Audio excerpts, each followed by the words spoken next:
Alex. We are going to get started on tonight's Daily Collective in the next few minutes, but if you would like to get on the list is open. It is 3 cards for a donation of 29 or more, 4 cards for a donation of 23 or more for my subscribers. Links in my bio. Please keep in mind there are 3 things I do not read for across these apps: pregnancy, medical, and legal. Happy to give insight on anything in private readings, and you can book private readings on my site. We're also doing 2 giveaways today. Our first reading giveaway is going to be a reading giveaway when we get to 50K likes, so make sure you're tapping that screen. We'll get to 50K in no time. The other reading giveaway we're doing tonight is a reading giveaway for the highest gifter between now and the conclusion of the Daily Collective Read. So I wish you a lot of luck if you're participating in that giveaway as well. Prior to beginning tonight's Daily Collective, I will be giving a brief recap on what we've been seeing in the cards over the last few days. Now, if you'd like to catch those full readings, you can find them over on the place where we keep the videos.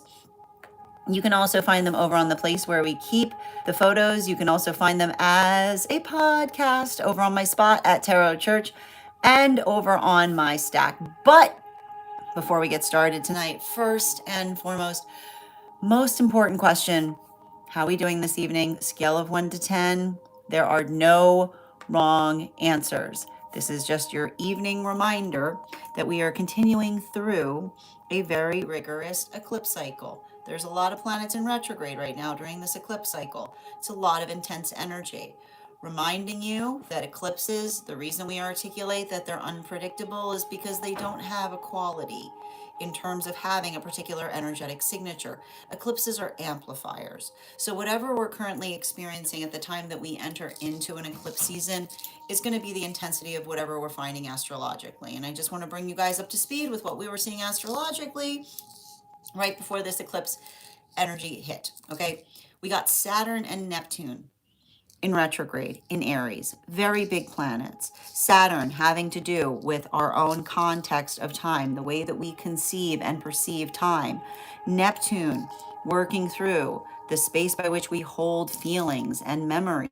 It's a quality and nature of working through the contemplation of the difference between things that change, the things that can change over time, right?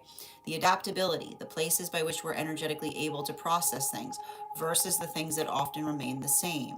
And that understanding helps us to find, right? It helps us to define and refine upon our own sense of priority. And this is very important too, because we also notice that there are 2 very important planets that are currently in Leo as we're starting to exit out of Leo season, entering into Virgo. Those are Jupiter and Mercury. Now you'll remember Jupiter was doing something very interesting a few weeks back. Jupiter spent a very large period of time retrograding in Cancer. And what does a Jupiter retrograde in Cancer do? It's a deep dive into the understanding of the self. It's working through our emotional space, right?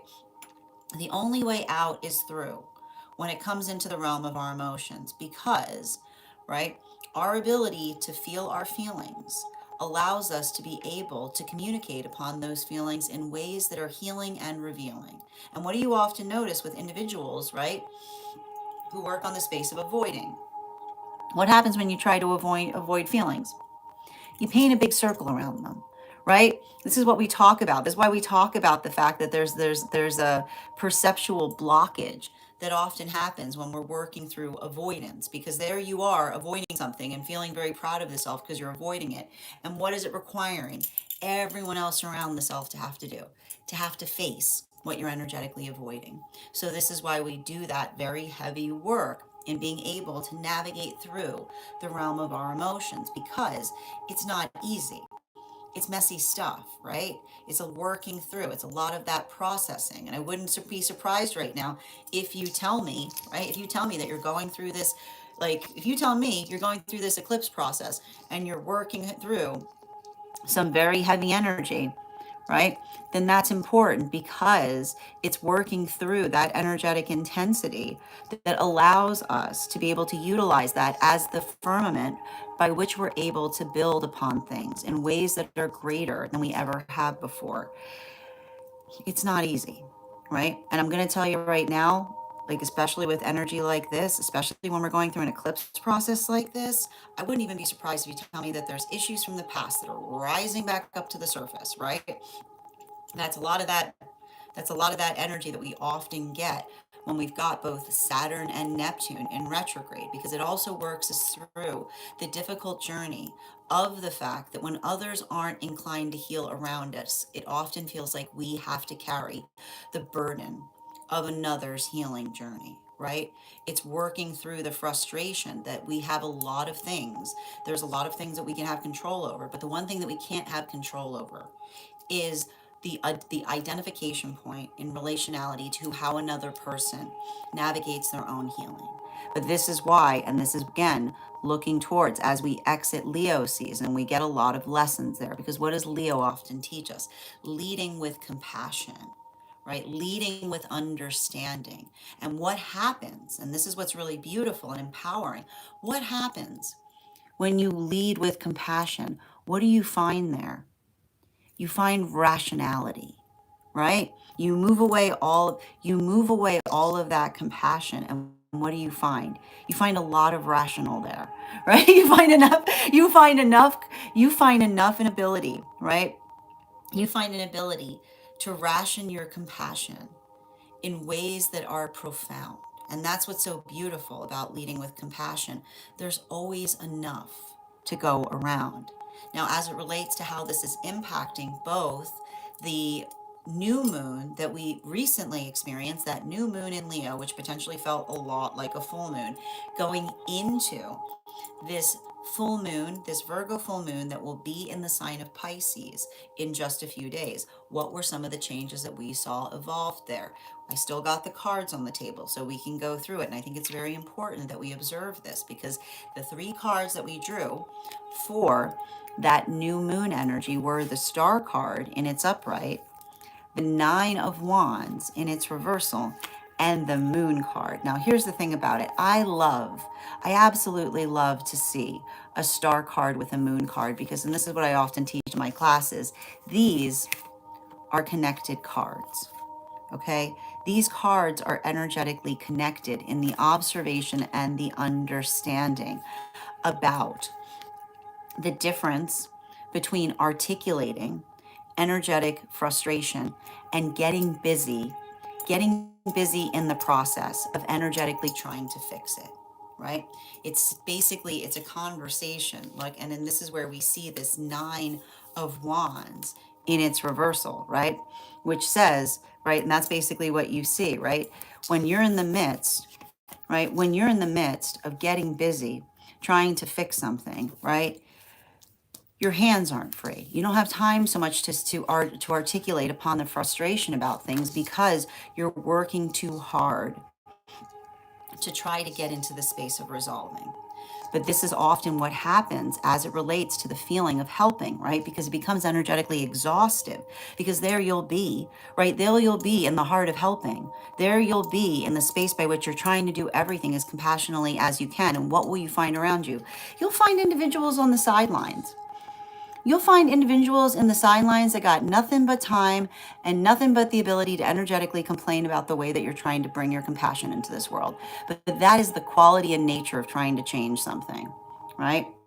That is the quality and nature that you often find there. That observation, right, about how convenient it is for others to sit there and try to effectively pick apart where you're putting your compassion, it's understanding that the unreasonability of it is the normalization, right? Get that often the sound, right? The sound of why are you trying is often the sound of you doing something profound. When you get used to that song, you don't allow it to bother you, right? You pay attention because you recognize that that must mean that you're in the quality and condition of changing something pretty energetically important. But this is also what gets hard, because it can be exhaustive, right? It's exhaustive to be in the space by which you're working. And often when you're working, get ready, right? Get ready to observe energy that would like to effectively lean on the shoulders of those that work, right? The energy that articulates, the energy that always has something to state about the quality and nature by which someone is doing something rather than doing anything, when you understand that this is the energy of those that project, it's exhaustive, but you don't allow it to intercept. You don't allow it to get through the barrier of the self, because you recognize and understand that that is the quality and nature by which another person is trying to put their fear onto you, right? Trying to effectively identify and recognize that that quality and nature by which another person tries to express their own, right? The quality and nature by which another person tries to put their own displeasure upon something so that one feels that they are a part of it, is the understanding of the difference between those that actually are facilitating making something occur versus those that feel, right? Those that feel that they need to put energetic breath to things while not necessarily doing anything energetically tangible. And this is why we see that Nine of Wands there, because it says you have got to be invested in doing both, right? You have to be in the space by which you're working through that, in the proportionality to what you can energetically accomplish. Now, this brings us to this full moon we've got coming up. And I'm going to tell you right now, the thing about these energies, pay attention to pay attention to how that new moon, like ready for the eclipses, pay attention to how that new moon potentially felt like a lot like a full moon, while that full moon is going to feel like what? It's going to feel a lot like a new moon, right?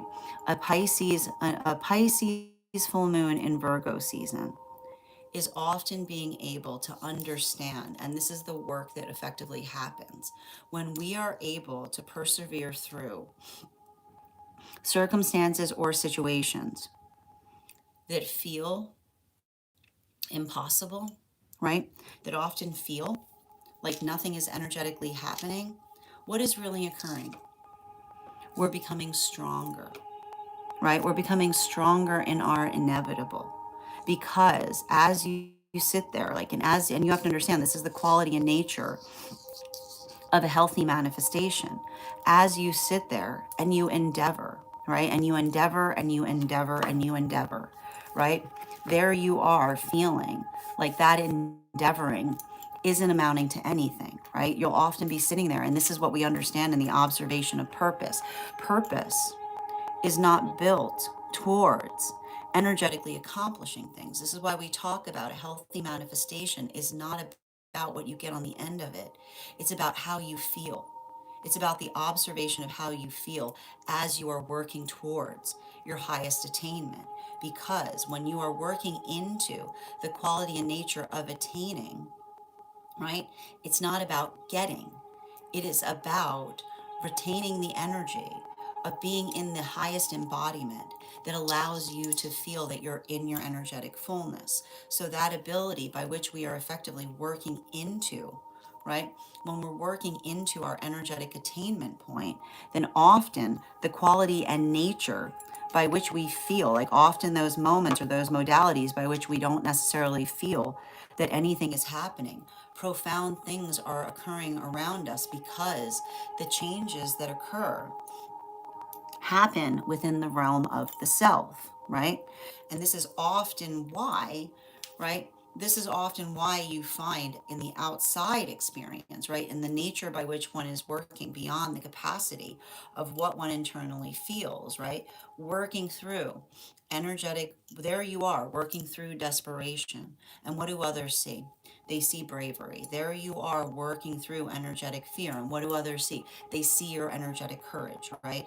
This is all the lessons that we learned with Jupiter working through Cancer, which is the strange experience by which often what we are embodying to others feels very antithetical to what it feels like to be within the experience of the self. And that's why we always identify that it's better to give, because in the act of energetically giving, we effectively live. We live into the context of who we effectively aspire to embody. And as we do so, we let go of our expectation in relation to what we are effectively anticipating. And this is what we talk about. This is why you understand that manifestation isn't about, right? It's not about chasing things. It's about moving in accordance to the self. Because once one is in that space of deep energetic embodiment, the quality and condition by which one is able to effectively attenuate, right? Then one gets into the space of holding a lot of compassion for the self. Now, this brings us to the bottom of the deck that we saw, which was that high priestess in its upright. And the high priestess in its upright basically talks to us. And this is the thing about it. A high priestess at the bottom of the deck is working into the context of others' expectations. And what do we mean by that? Because there is the quality and nature by which others aspire and desire change to occur versus the change that they are actually energetically ready for. And this is often something that we identify and recognize as deeply painful as it relates to circumstances or experiences by which others feel frustrated because they aren't necessarily seeing the change that they're hoping to evocate in their own lives. If you want something, if you want a manifestation to come into fruition, you have to be in the space by which you're ready to welcome the changes that are necessary in order to allow that to occur. But this is why we articulate and we work towards the understanding of navigating our own vulnerability. Because when we're working through the context of our own vulnerability, that deep energetic effort that we are effectively able to understand, it's not about working through the context or the observation of holding on to things, right? Because when something's coming into energetic fruition, it's going to delight and surprise the self, right?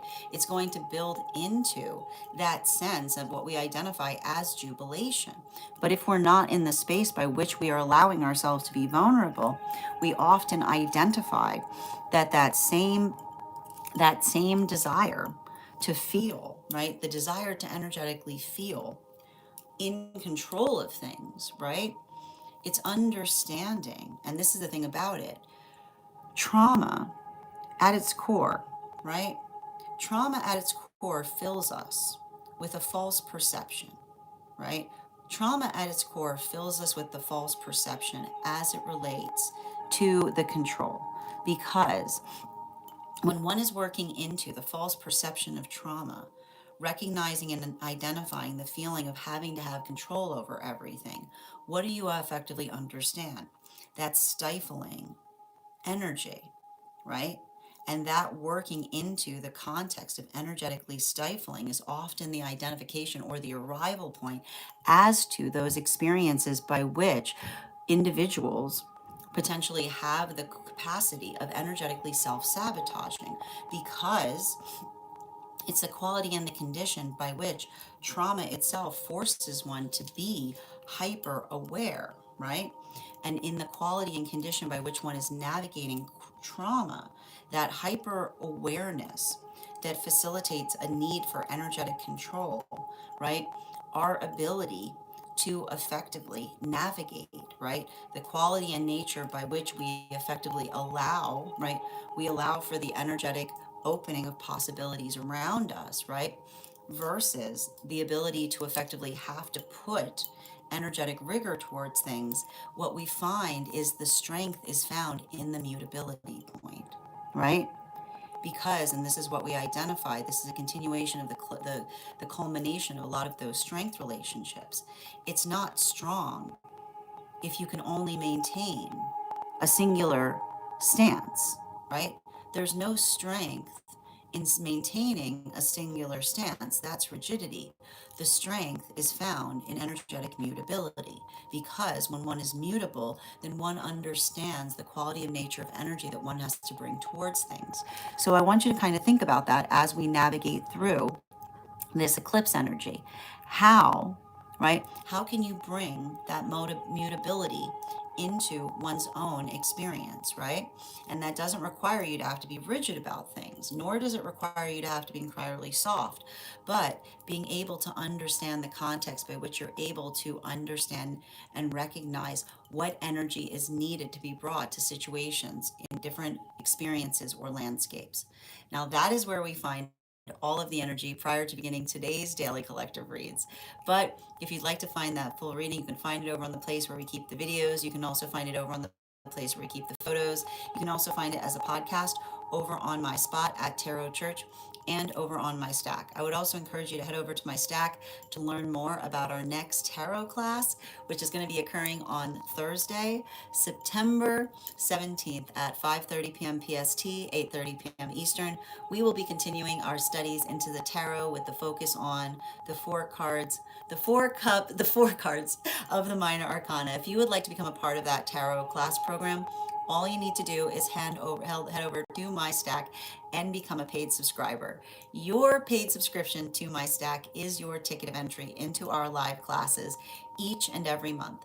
You will also, as a paid monthly subscriber, have access to over 9 hours worth of material in the Tarot Church Library class archive. Now, it's not necessary to catch up. I'll be doing my best to give you an update on everything we've studied prior to beginning the next class, but the material is there for you to receive as you're ready to receive it.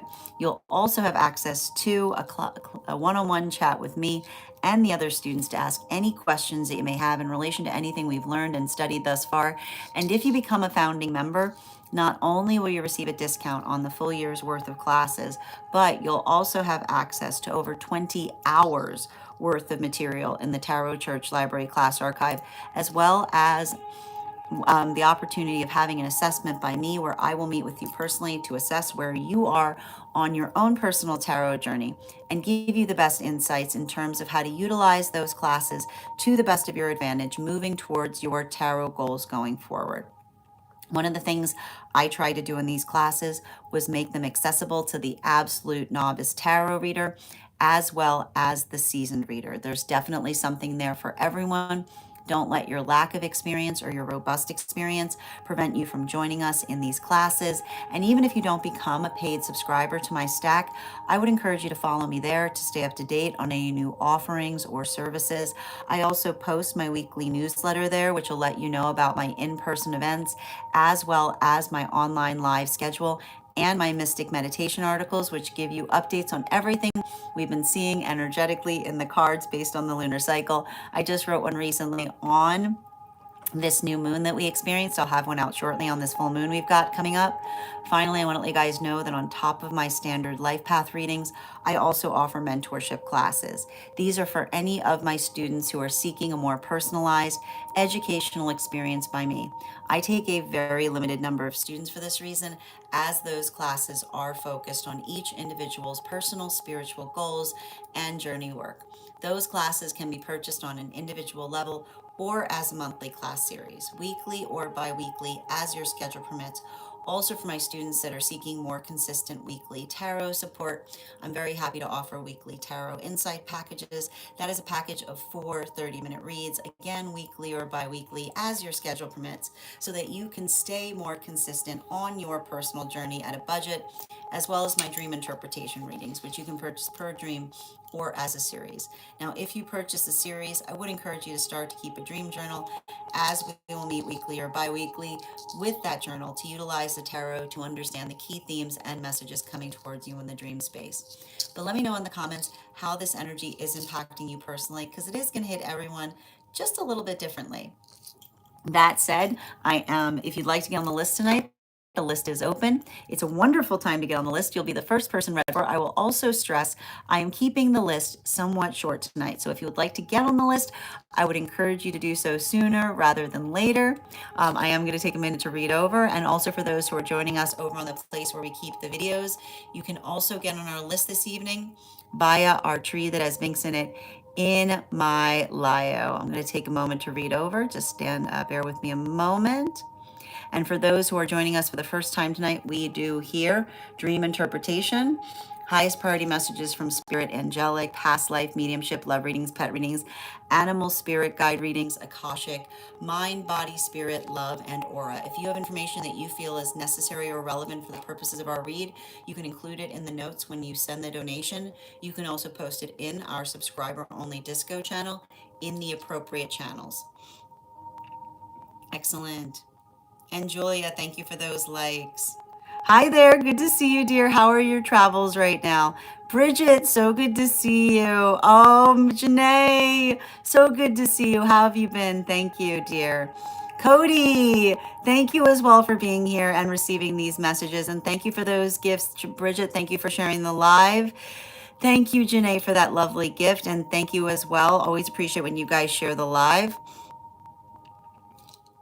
You know, Bridget, we'll talk a little bit about that energy right now. Oh, thank you so much, Kimbo. I appreciate that. Yes. Yep. I wouldn't be shocked. It it's Neptune and Saturn in retrograde.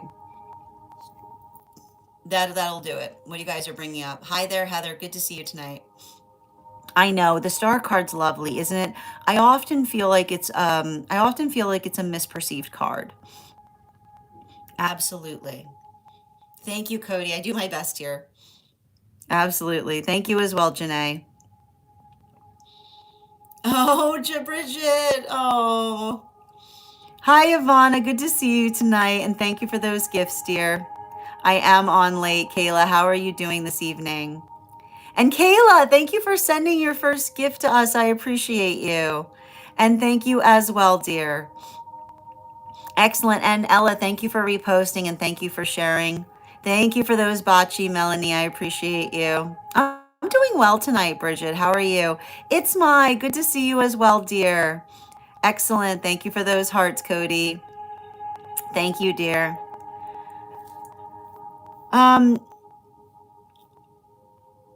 Should it? I mean, here's the thing about it. It's going to be on a case by case basis. It's one of those situations right now. I'm going to tell you right now, fortified relationships.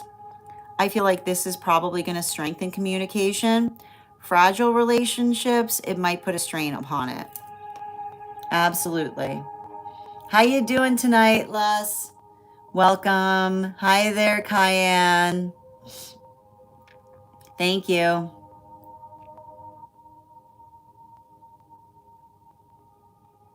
One moment, please. And for those who are joining us over on the place where we keep the videos, you can also get on a list this evening via my tree that is Minxin in my Lio. As I mentioned, the same rates that we mentioned. And remember, please, if you become a paid member there, your paid membership entitle you to the discount that I articulated for those who are super fam, as well as a free card each evening. How you doing tonight, X64? Welcome, Victoria. Hey there, Taylor. How you doing tonight? Excellent. And then welcome as well. Hi there, Samir. How are you doing this evening? Trending. Excellent. Thank you. How you doing today, EC? Simran, I'm happy to read for you on that. If you'd like to get on the list, list is open. You'll be the first person read for once we complete the collective. Oh, thank you so much, Sebla. I do my best here. Excellent. I'm doing wonderful today. I am. How are you doing tonight? Excellent. Hello there, Unroot. You know, here's the thing. I've got a real issue with individuals that articulate a demand for things. This might not be necessarily the place for you this evening. So I want you to potentially think about that in terms of communication throughout the rest of this eclipse cycle. I hope you find the peace that you're seeking. Take good care, dear. Excellent. All right, how you doing tonight, Zelena and Paul? Welcome. How you doing tonight, Sevier? And welcome as well. Hi there, Flutterfly. How are you doing this evening? Absolutely. Excellent. All right, my friends, as I mentioned, so we are doing things a little bit differently here tonight because we are short on time. We typically have priority. We're going to move directly into one card readings for super fam and paid subscribers. So if you are a super fam or a paid subscriber who would like a one card pulled, you can put your question in now. I'll be happy to draw a card for you. And if anybody wants to get on the list for the full reading this evening, it's a wonderful time to get on the list. The list is open. You will be the first person read for this evening once we complete the 1 cards. Thank you for confirming, Grace. You will be the first person we are reading tonight once we complete the 1 cards. Did you get on before I went live? Just confirming.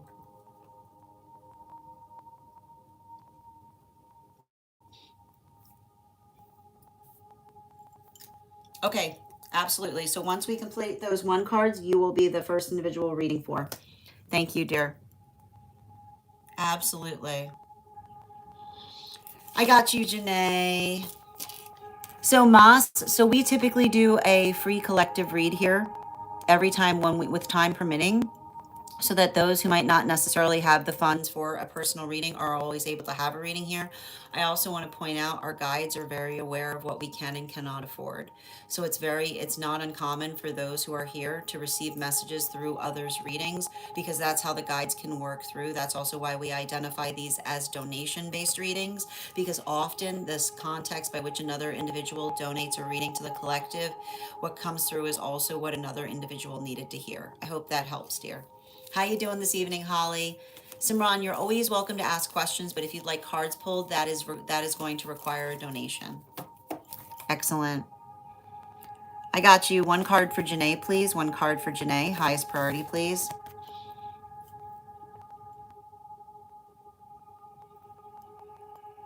You know, I got it.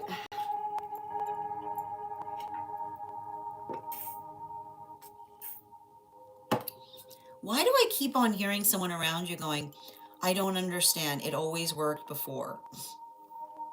You know? And the thing is, when I hear something like that, that means somebody tried a technique on you. Oh. Yeah, techniques are like, that's the thing about it. You know, like technique, like, oh, that's so romantic. You brought me a technique for me. For me, they really shouldn't have. They really shouldn't have. Like, that's the thing about, like, oh my God. Like, and here's the thing about, the worst part about it is I literally see somebody that wants to explain to you that their technique didn't work on you. And I can literally see somebody who's like feeling sick because they recognize that even the context by which they want to explain themselves, they can't. They've completely, because it's like, how do you have a conversation with someone being like, you don't know, it was a technique, but like this is literally like, I see somebody that's too embarrassed to speak to you right now. Ugh. I got you, Julia. Mm-hmm. Oh, you know what's up with that. I got you, Julia. Yeah.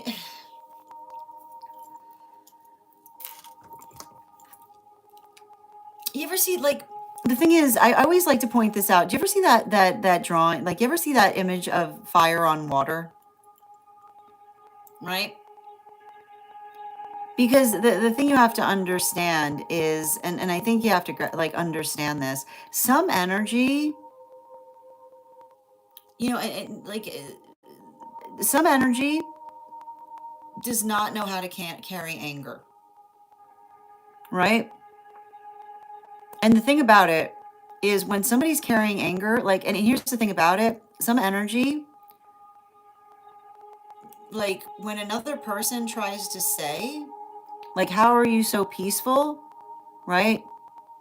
And failing to understand that peace is forged by moving anger, like the anger that becomes an anchor, right?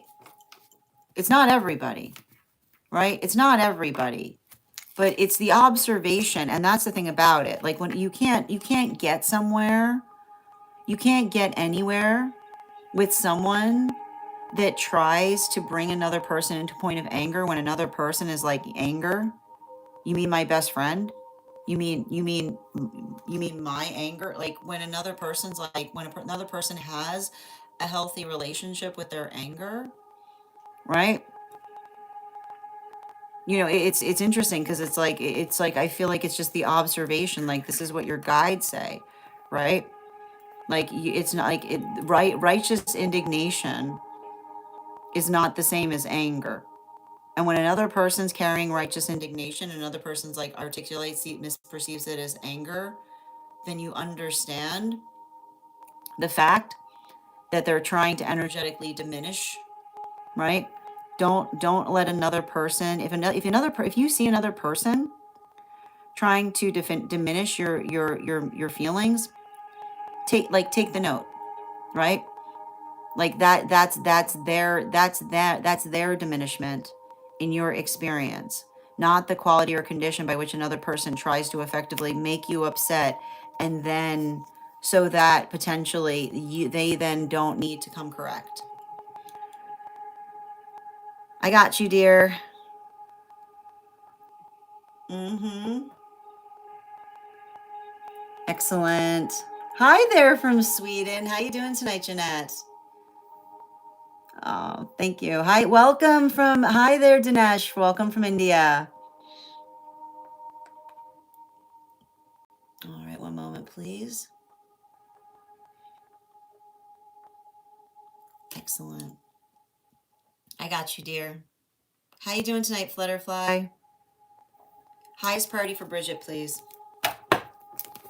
Mm-hmm. Um,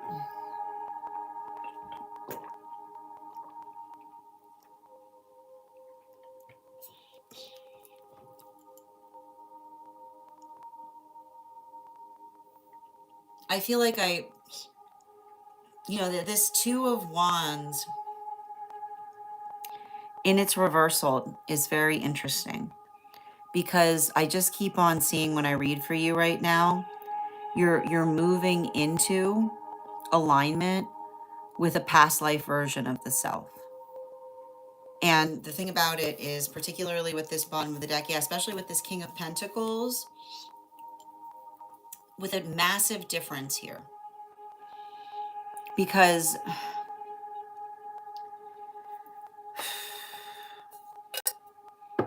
the difference that I'm seeing that's happening for you right now in relation to where you are currently versus a past life is that a past life was trying to make the best, was trying to make the best out of a situation that wasn't fully in their own hands. Animal Oracle, the difference here, the difference that we see that's potentially happening here is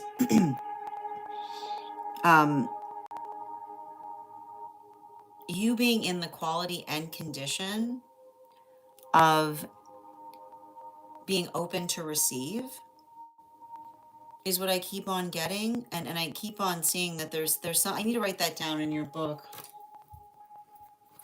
Hold on a moment.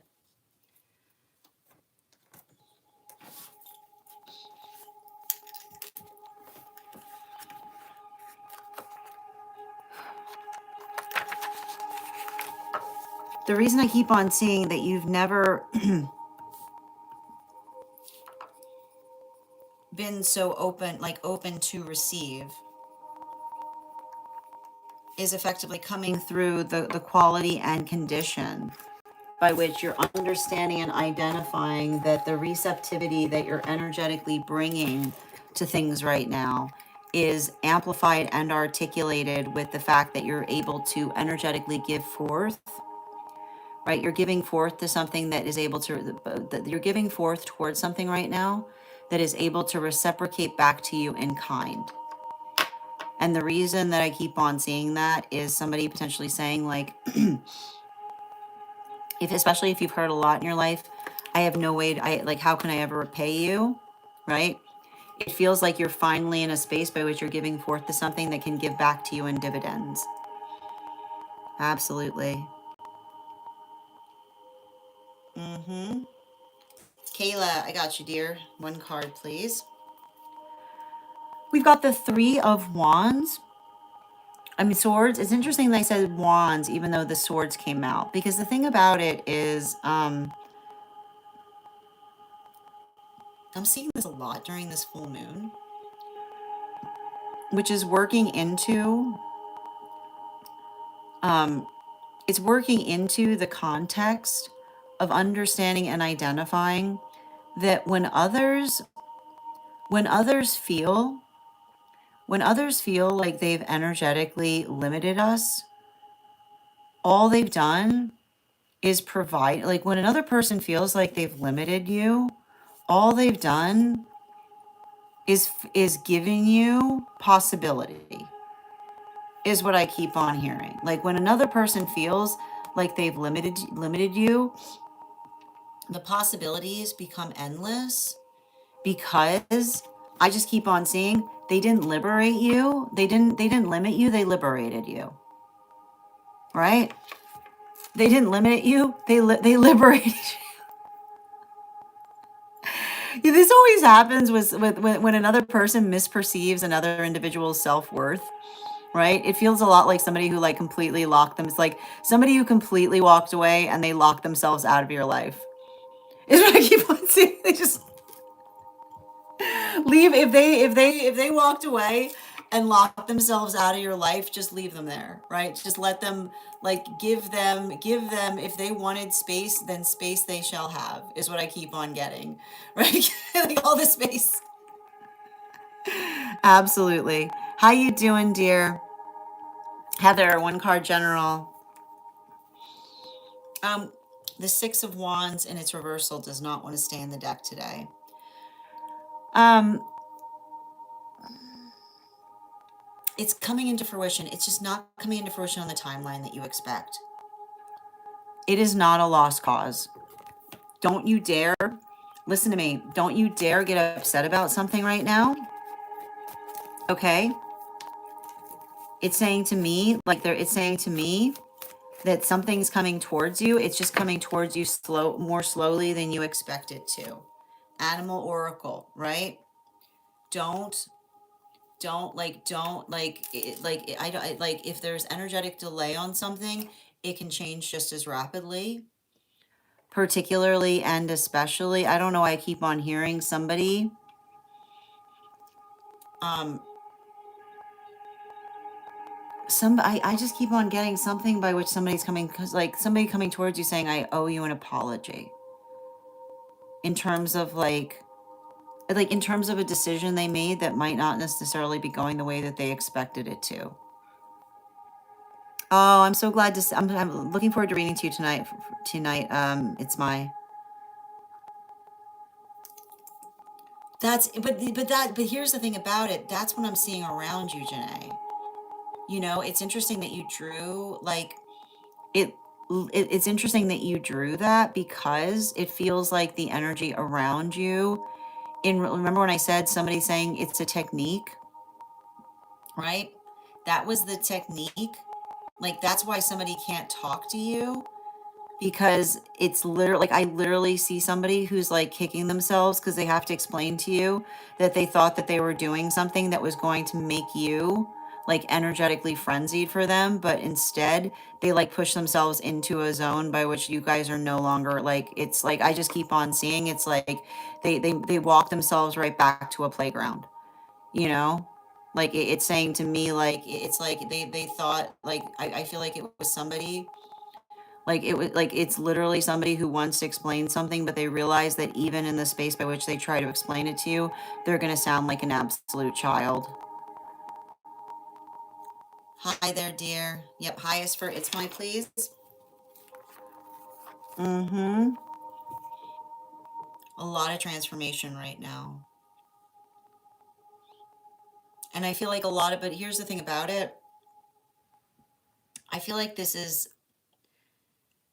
transformation that I see that's happening right now is a lot of transformation around you specifically, in terms of energy bringing forth towards you what you've been energetically hoping for, because I just keep on seeing, especially with the Queen of Swords, right? I just keep on hearing the same message.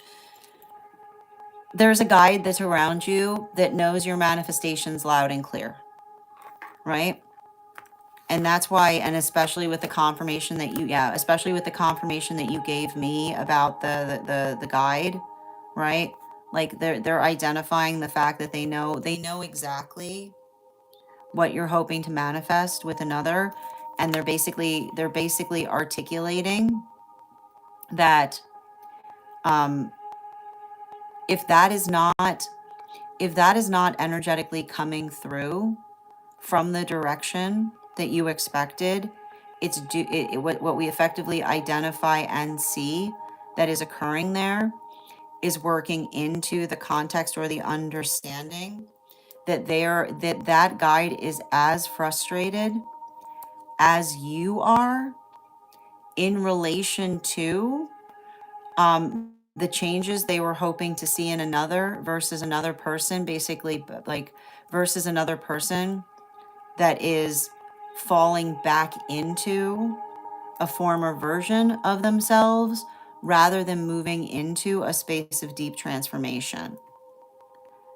Absolutely. You're so welcome, Kayla. A couple days ago, Bridget. How you doing tonight, Kay? Good to see you, dear. Don't be, but here's the thing about it. It's saying to me, like, I feel like there's something about it, how their delay is going to be beneficial for you. Absolutely. How you doing tonight, SP? We're doing one cards right now, and then we're moving into personals, Nikki. Excellent. Got it. Excellent. All right, let's continue right now. Oh, thank you, Bridget. I appreciate you. Excellent. I did. Thank you so much, guys. And thank you for that. Oh, thank you for the gift. I appreciate it. Okay, I'll go back up. Let me see if I can find your one card.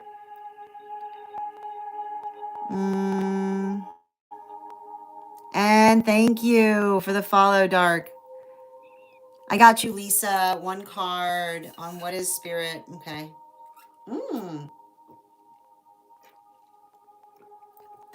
One card for Lisa, please.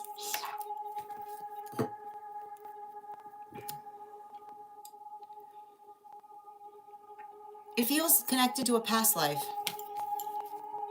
Yeah. It feels energetically connected to a past life. Yeah, Animal Oracle. Yeah, these are all heavy memory cards. So I would be very conscientious in paying attention to your dreams right now, or anything that's coming through. This eclipse is bringing a lot of past life stuff up. So I'd just be conscientious about that.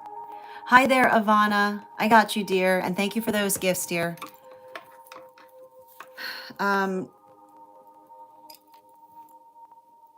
It says I feel like it's a continuation of what we're seeing, because it feels to me like you're in alignment with your higher self. So basically, I would definitely suggest that your ability to say, like, to the higher self, like, what would you have me do? Right? To help one build into a deepened sense of purpose, particularly and especially as it relates to refining into a manifestation goal right now, or building into the space by which you're learning to trust your intuition more. Animal Oracle, yeah, salmon, right? Like working into the connectivity point as it relates to the alignment of the self, but not just the alignment of the self. Um, it has to do, um, it has to do with some of that landscape that you've been seeing in the dream space, um, that feels like it's difficult, but is easier once you reach a certain space. So if it's feeling impossible right now, keep, like, don't get frustrated. Just make sure that you're taking more breaks, is what I keep on seeing. All right. One card on life right now for, thank you for the follow, Edwin. Can I get one card for Nikki?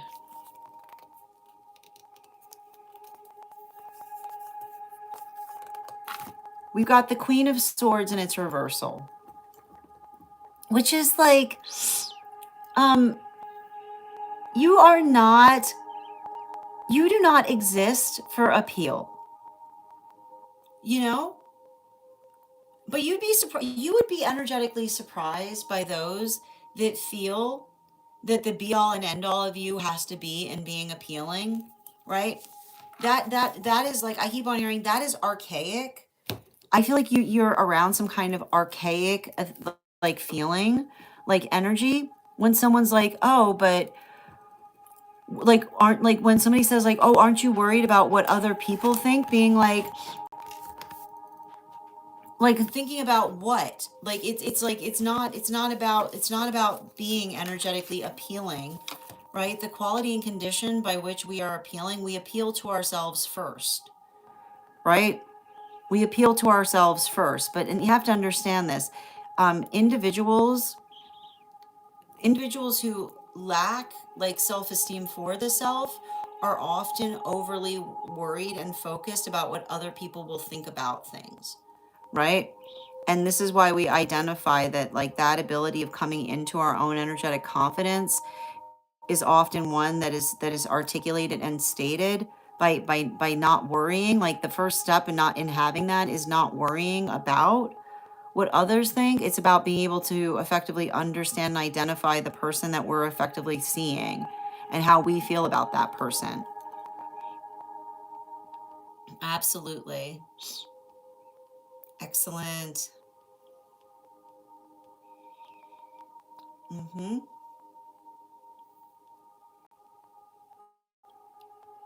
I'm still looking for your question, Kay. I'm trying to find it. If you could repost it, I'd appreciate it. I did, dear. I got you.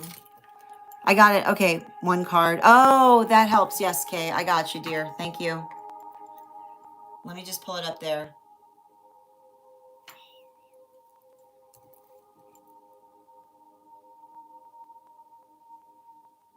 Okay, I got you.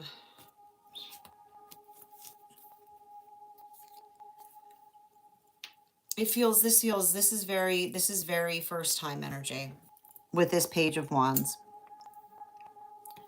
Um, yeah, I see somebody. I don't know. I keep on. I feel like I see somebody that's not like that's worried about doing something the wrong way or like waiting to follow your lead on something is what I keep on getting. Um, yeah, like there's something I'm seeing here about them um having anxiety related. I keep wondering some kind of anxiety related to communicating or worrying about communicating too much is what I see. So I feel like it's just it gives me somebody who's like I just keep on getting a lot of anxiety in terms of not being sure what to say. Absolutely. Welcome. How you doing today, Luke? You're so welcome, Ivana. Hi there, Laverne. Welcome. SP, we are doing one card readings right now for those who are paid members. So if you'd like to become a paid member, I'm happy to draw a card for you. You can also get on the list for a full reading. It is 3 cards for a donation of $29 or more for those who are paid members. I hope that helps, dear. Absolutely. You're welcome, dear. Absolutely. All right, so we're going to continue right now. If there's no one else who is has a 1 card at the moment, we're going to move right into personal readings. I got you, Avatar. 1 card, highest priority, please. Oh, this card does not want to stay in the deck today either. Um, you know, it feels like, you know, the thing I keep on seeing is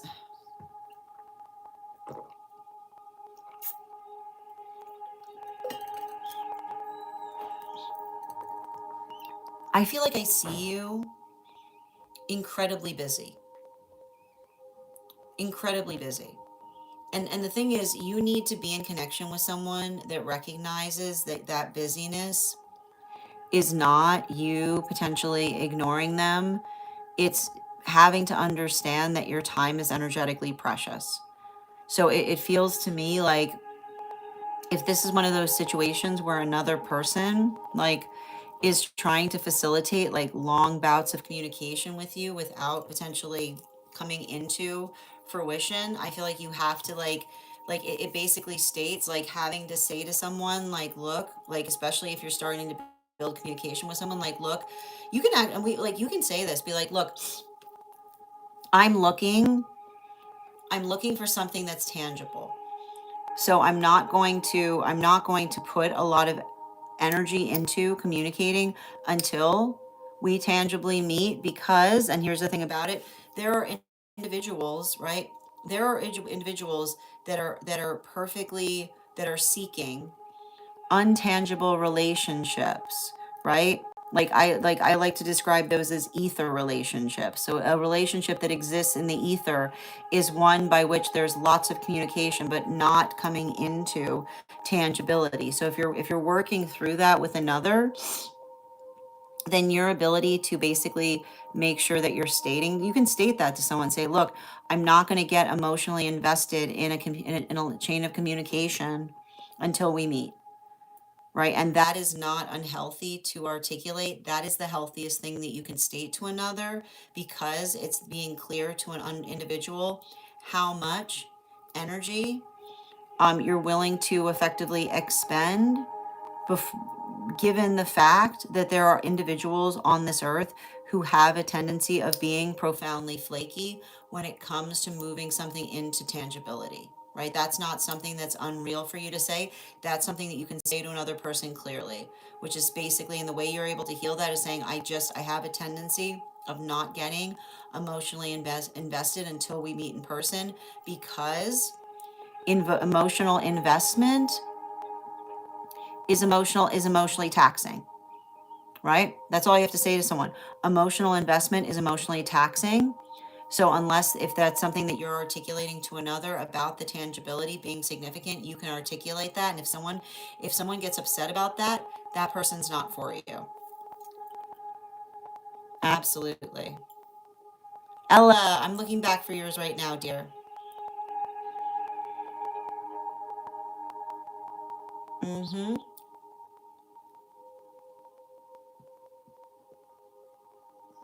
I got you, Rainbow. Oh, what a beautiful way to frame that question. I see somebody that's working really hard to find a sense of balance in their life right now.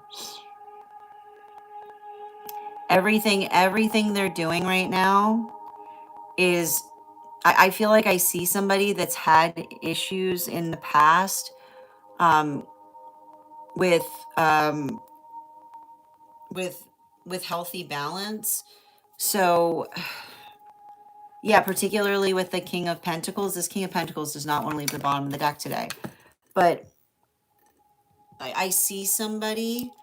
Um, I see somebody that's working really hard, um, to, the best way I can describe it is, I see somebody that's working really hard to set limits on them, like for themselves on things.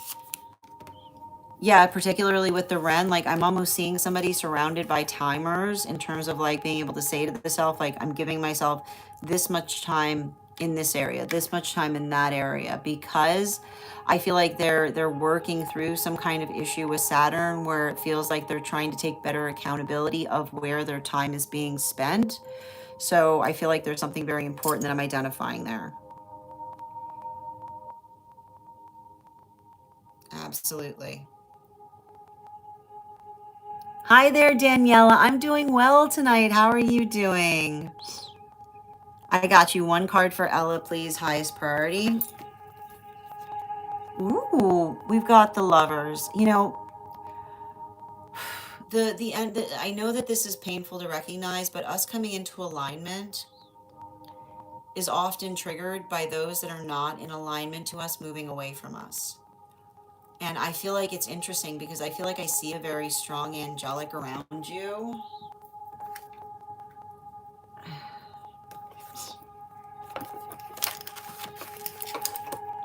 Like there's some, and I want to point out, like there's some big relationship energy on its way to you.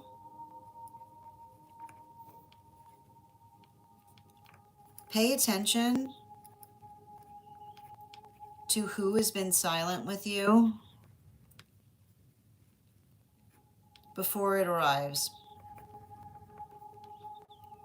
right? If it's quiet right now, pay attention, is what I keep seeing. Bottom of the deck. Yeah, especially with the Two of Swords and its reversal. Like this is saying, yeah, and especially with this, I know all these cards are relationship energy. So this is saying to me, I just keep on seeing some kind of big relationship coming towards you right now.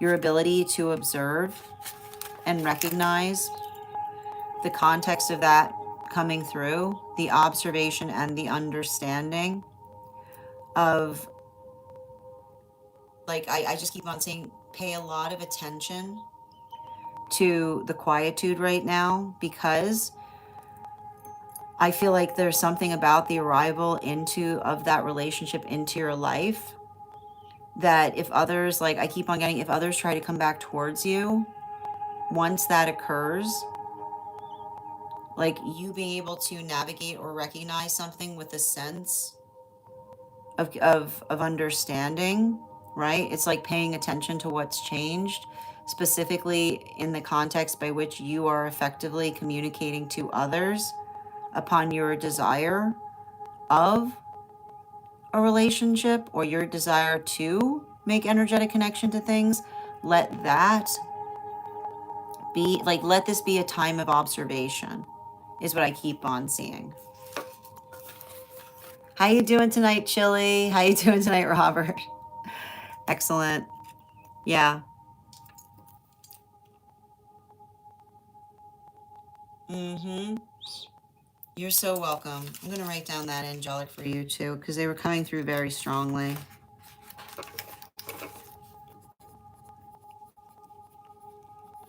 Mm-hmm. Got it. Oh my gosh, absolutely, Kay. You'll be the second person read for. And if anybody else wants to get on the list tonight, you'll be the third person read for. Excellent. Oh, Saturn in Capricorn. Yeah, that's very responsible. Mm-hmm. Thank you for confirming what I was seeing there. Okay. You're so welcome, Avatar. One card for Daniela. Okay.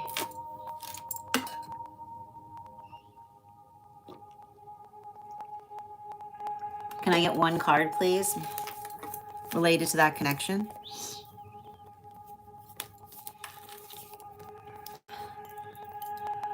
I feel like the best thing that you can do is if they've articulated to you, like it says, taking them at their word in terms of what they've asked.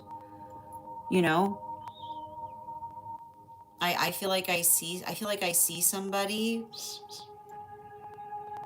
identifying and articulating some kind of time. But the thing is, I need to point out,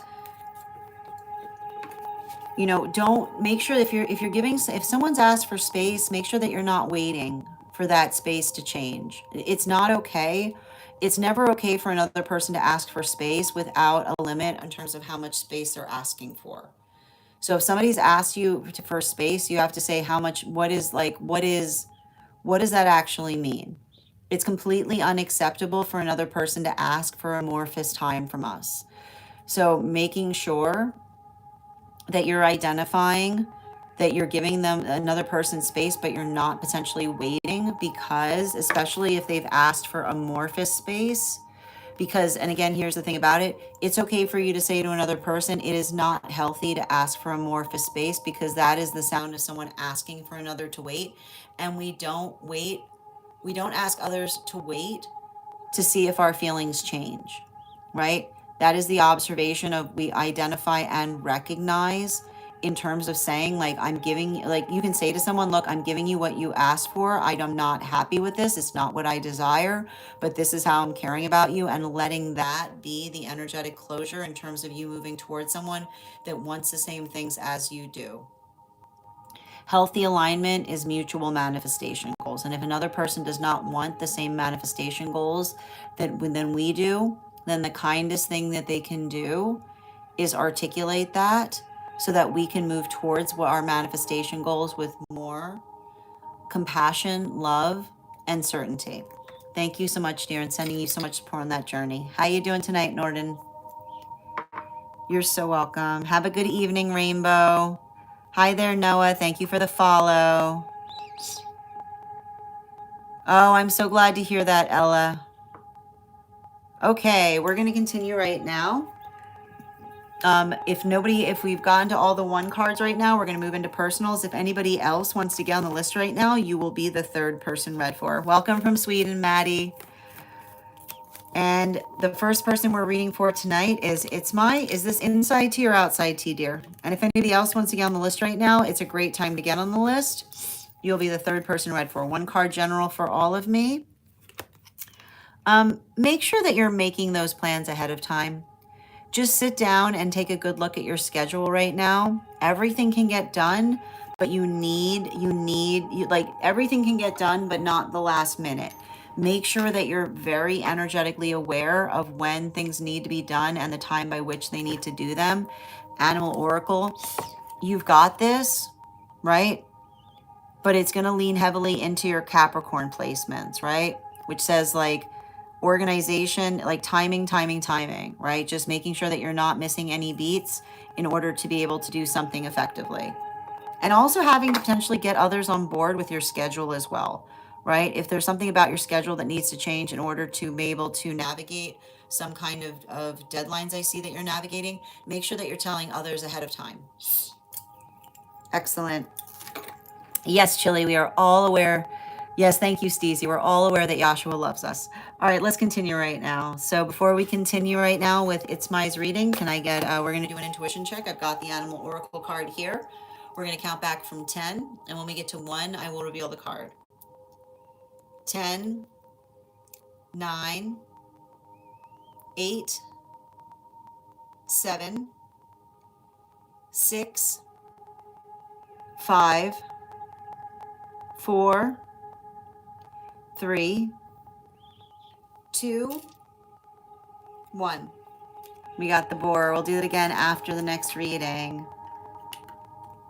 And I'm going to pin up It's My here. Guys, make sure to give It's My love. Okay. Is this inside tea or outside tea, dear?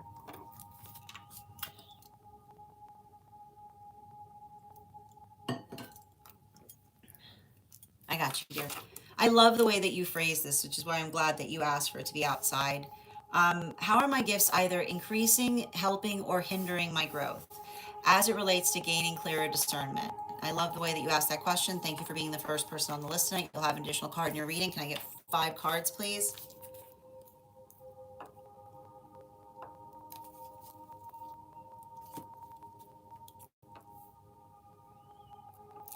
Mm-hmm.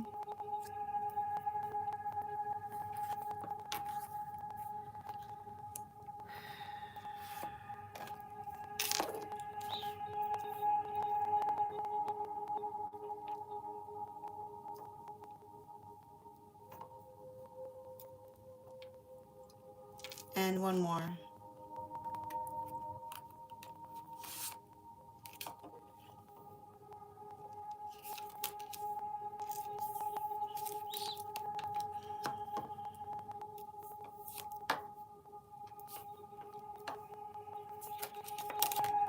Mm-hmm. So,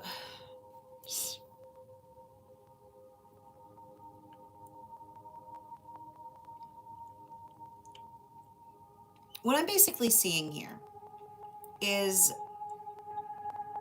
and the best way I can describe what I'm identifying is,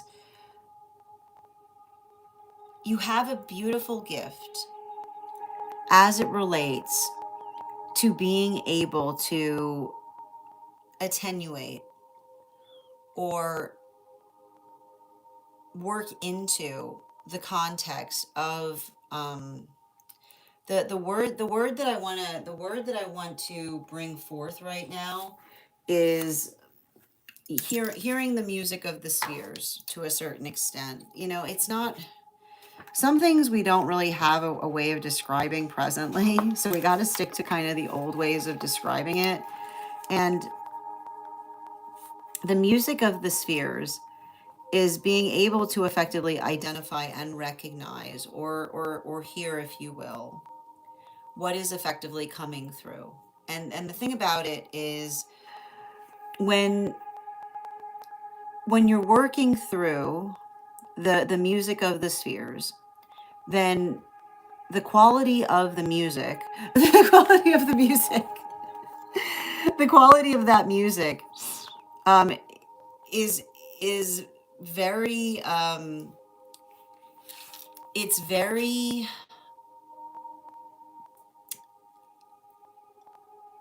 it's very energetically connected to the nature of the health of the individual surrounding the self, is the best way I can describe it, right? The health of the externalized world, the health of the externalized world um, is based upon the quality and condition of the music of the spheres, right? So if you're like listening to a certain extent and you're like, what, that was weird, right? Like, yeah, like if someone's not in an energetically healthy place, you're gonna basically hear weird things there. And the hard part about that is, and I like to point this out, like it can, and this is what we talk about, like the necessity of collective healing, okay? Because you have to understand, for those who are empathic, collective healing is simultaneous to collective hearing, right? Like collective healing, collective healing is deeply connected to collective hearing. Because when you understand the quality and nature by which you can hear the music of the spheres, right? Then if the energy around you is in pain, right? If the energy around you is in perpetual pain, right? It's gonna sound, right? It's gonna sound pretty awful. And it can be very difficult. Like, this is why we always talk about healthy, like the first thing a good empath needs to do is you need to get really, really good at identifying those boundaries, right? You gotta get really, really good at building into those boundaries, because those boundaries that we effectively build into help us to be able to identify and recognize our boundaries act or serve as energetic filter, right, between what's going on here, right, like what's going on within the self versus what's going on beyond the self, right? So I feel like this is where we've seen, like, this is a lot of the work that we see that you've been doing recently, right? Like, that's a lot of, like, the beautiful thing about that on that journey, and especially as it relates to helping, is that you've had to do a lot of that. And I like to point out, the funny thing about that is being able to, like, sometimes that's just being like, that's not helpful, right? That's not helpful. Because you have to understand, right? Like, and I like to point this out, spirit is incredibly helpful, right? Like, spirit, you'll notice, like, the quality and nature of spirit is incredibly helpful.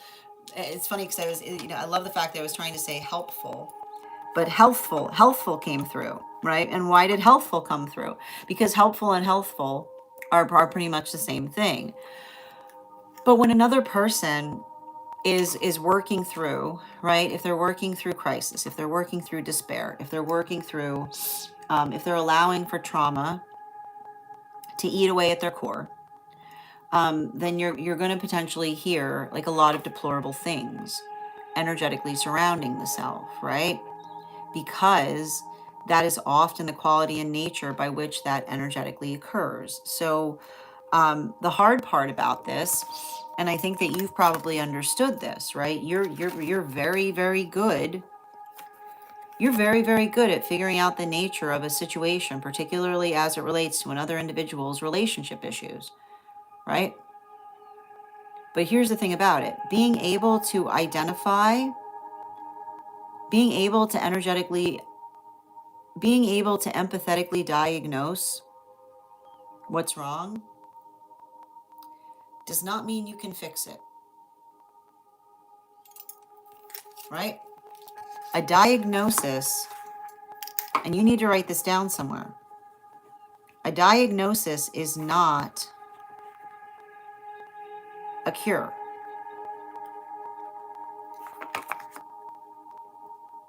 A diagnosis is not a cure.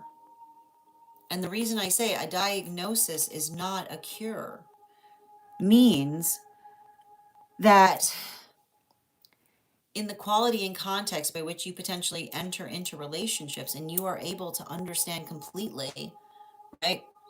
Not just the quality and nature by which something isn't coming, another person is not coming towards you the way that you would aspire them to, but understanding all the innumerable bells and whistles in relationality to why that might be such a hurdle for another person, right?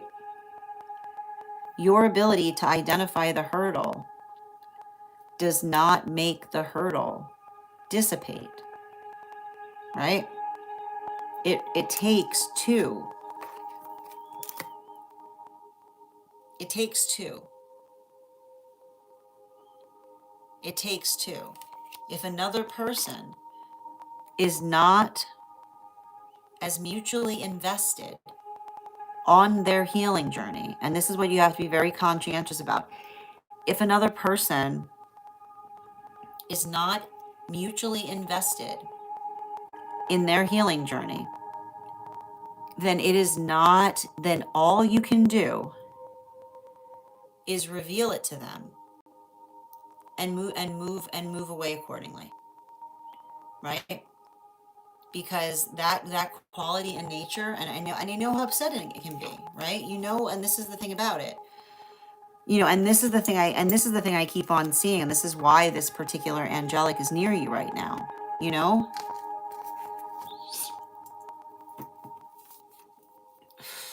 This person should not have kept you away from them.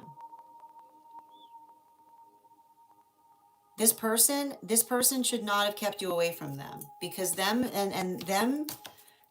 keeping you away from some circumstance or situation is they're exactly where they were. I keep on getting they're exactly where they were 5 years ago. They're exactly where they were 5 years ago. And the thing about that is, and I keep on seeing this is the observation by which, and you see this, right? Opportunities, abundant opportunities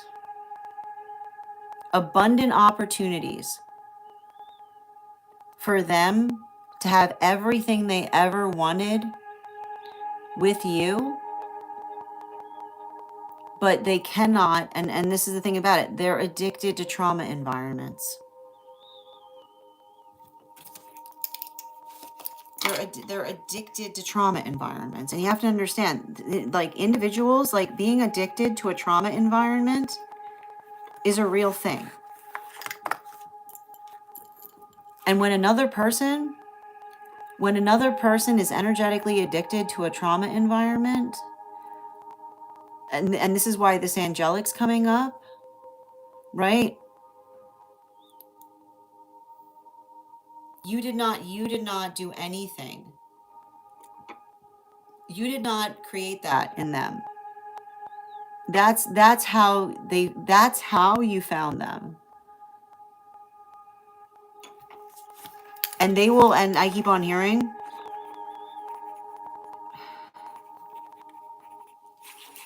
just remember what happens beyond this point you showed them that there was a better way for them.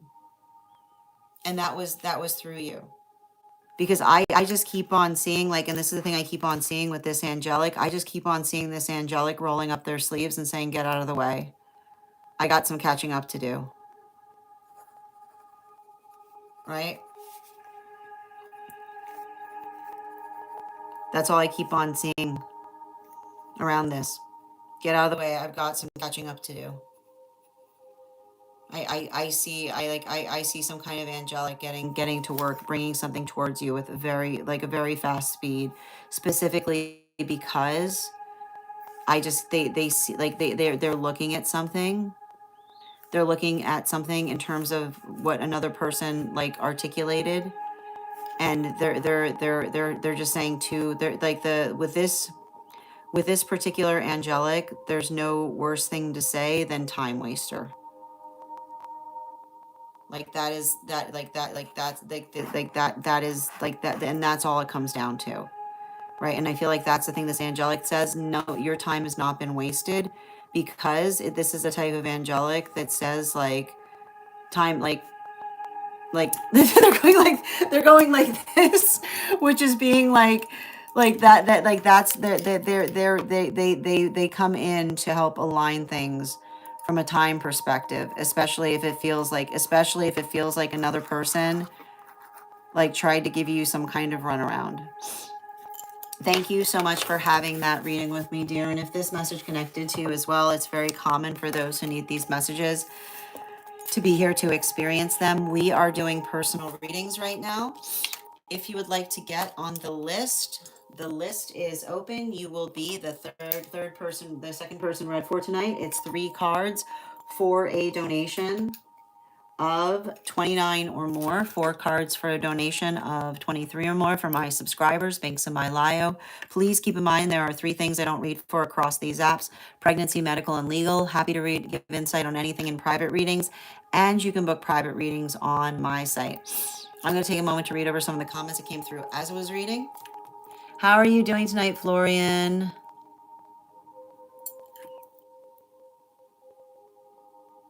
I know.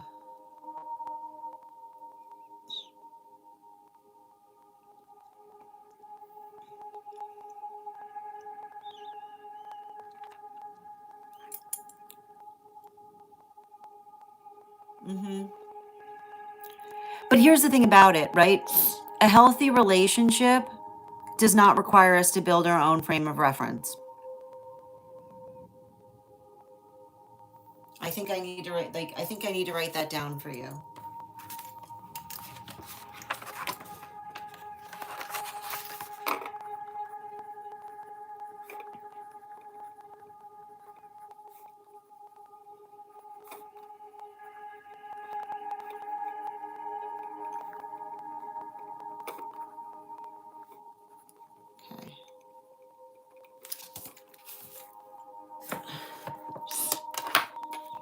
Okay. Yeah.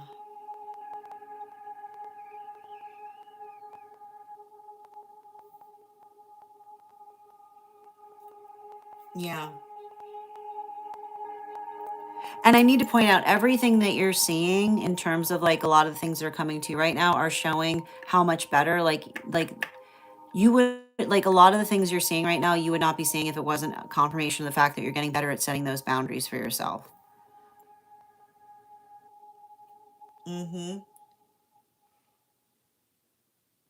Exactly.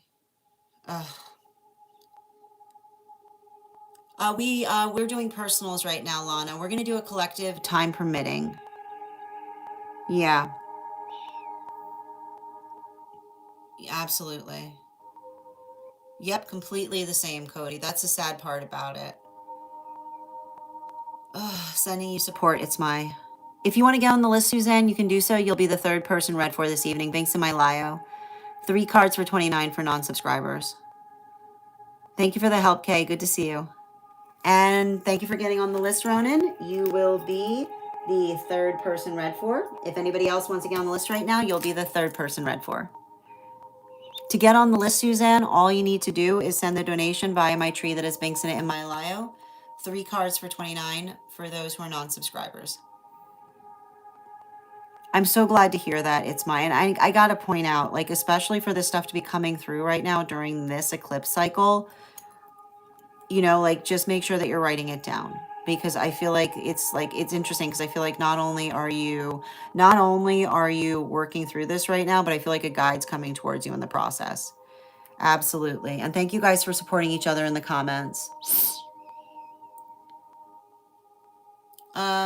Hi there, SP. I need to confirm. I know that you're articulating on the place where we keep the videos that you're stating that you sent a donation in.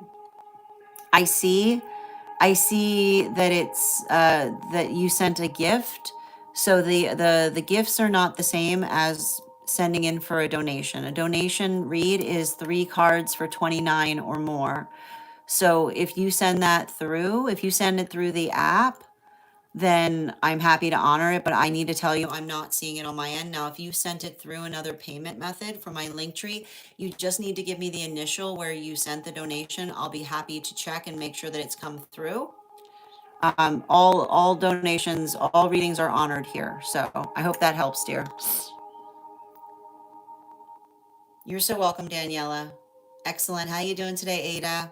All right, the next person we're reading for this evening is Kay. Kay, could you let me know if we're doing a general reading or if you have a specific question you'd like me to answer, and if anybody else would like to get on the list this evening? The list is open. It is 3 cards for a donation of $29 or more, 4 cards for a donation of $23 or more for my subscribers. Binks in my bio, please keep in mind there are 3 things I do not read for across these apps: pregnancy, medical, and legal. Happy to give insight on anything in private readings we read for here. Highest priority messages from Spirit.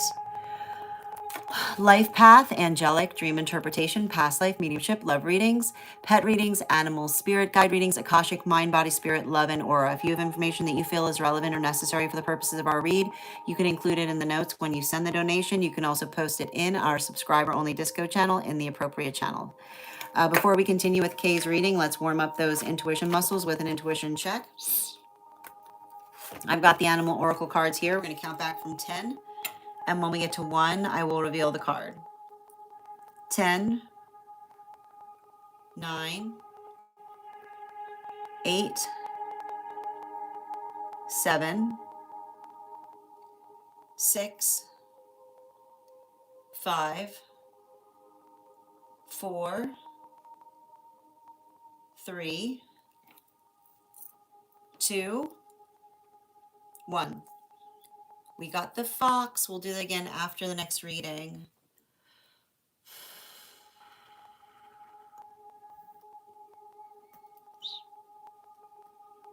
Oh.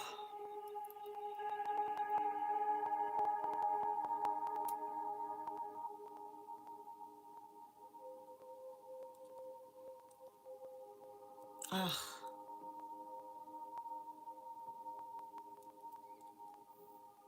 Yeah.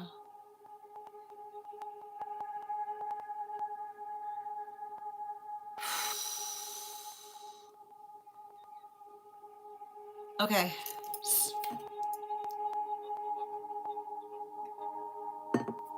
And I'm going to pin you up here. Guys, make sure to give Kay some love. And this is disco tea. It's disco tea. It's disco tea. So if you're in the disco, you'll have access to the details around this reading. But I'm getting a strong urge from a guide to keep it as disco tea. So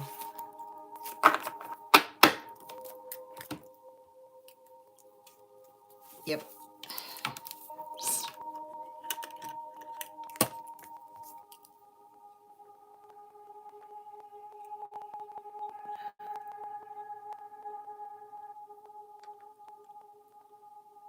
Okay, perfect. Can I get 4 cards, please?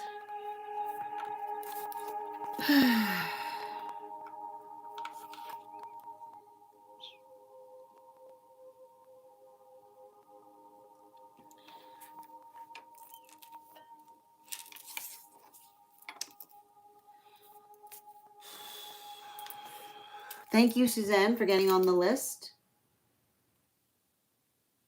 You'll be read for after Ronan. And if anybody else wants to get on the list right now, you'll be the fourth person read for. Mm-hmm.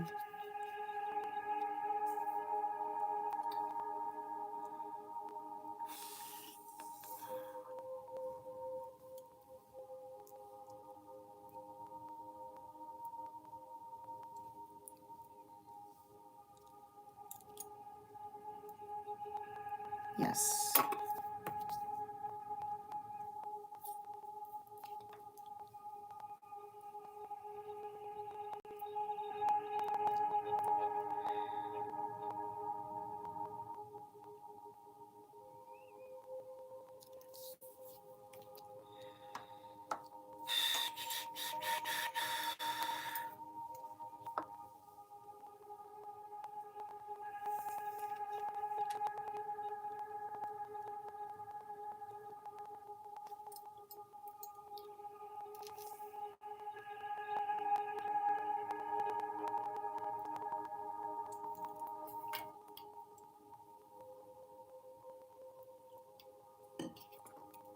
I did, Suzanne.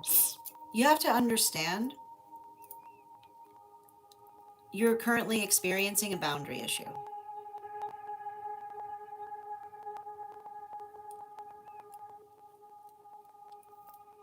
You're currently experiencing a boundary issue.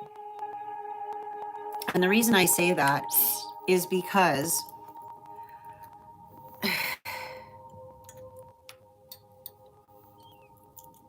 you're the proper channel. Okay, the proper channel to navigate, you should not have been put in a situation like this. The proper channel would be for them to have asked you if you were comfortable with that. Okay? Because you have to recognize and understand the quality and nature by which you went to someone and said that your heart is set on something. Okay? So when your heart is set on something, right? For you to identify or to recognize that this was something that you were waiting upon, and instead they put you in an uncomfortable situation. The proper thing to have done was to ask you first before they put you forward for it. Right? So let's just be clear. A boundary issue has already occurred here that is concerning. The conversation that you need to have has to do with prioritization, which is for you now to have to step forward and to be the mature one in a situation, is to effectively identify and reach out to another and state that while you appreciate, right, you appreciate the consideration, you do not want it to impact or affect your chances. So what needs to be navigated now is the uncomfortable variable that has thus been created in terms of you basically identifying to another and stating, this is where I long to be, right? And another person saying, identifying there and saying that your ability to identify to another and say, right? And you have to understand this, the quality and condition by which we say to someone gently, right? I'd prefer to wait. I'd prefer to wait. The quality and condition by which we have the autonomy to say to another, I'd prefer to wait, right? Is you being able to articulate to another, right? That is the gift that you're giving them in relation to your own time, right? Because what you're identifying there right? And this is what you're potentially seeing, right? You're identifying, you're recognizing and identifying that there is something that you very much want, right?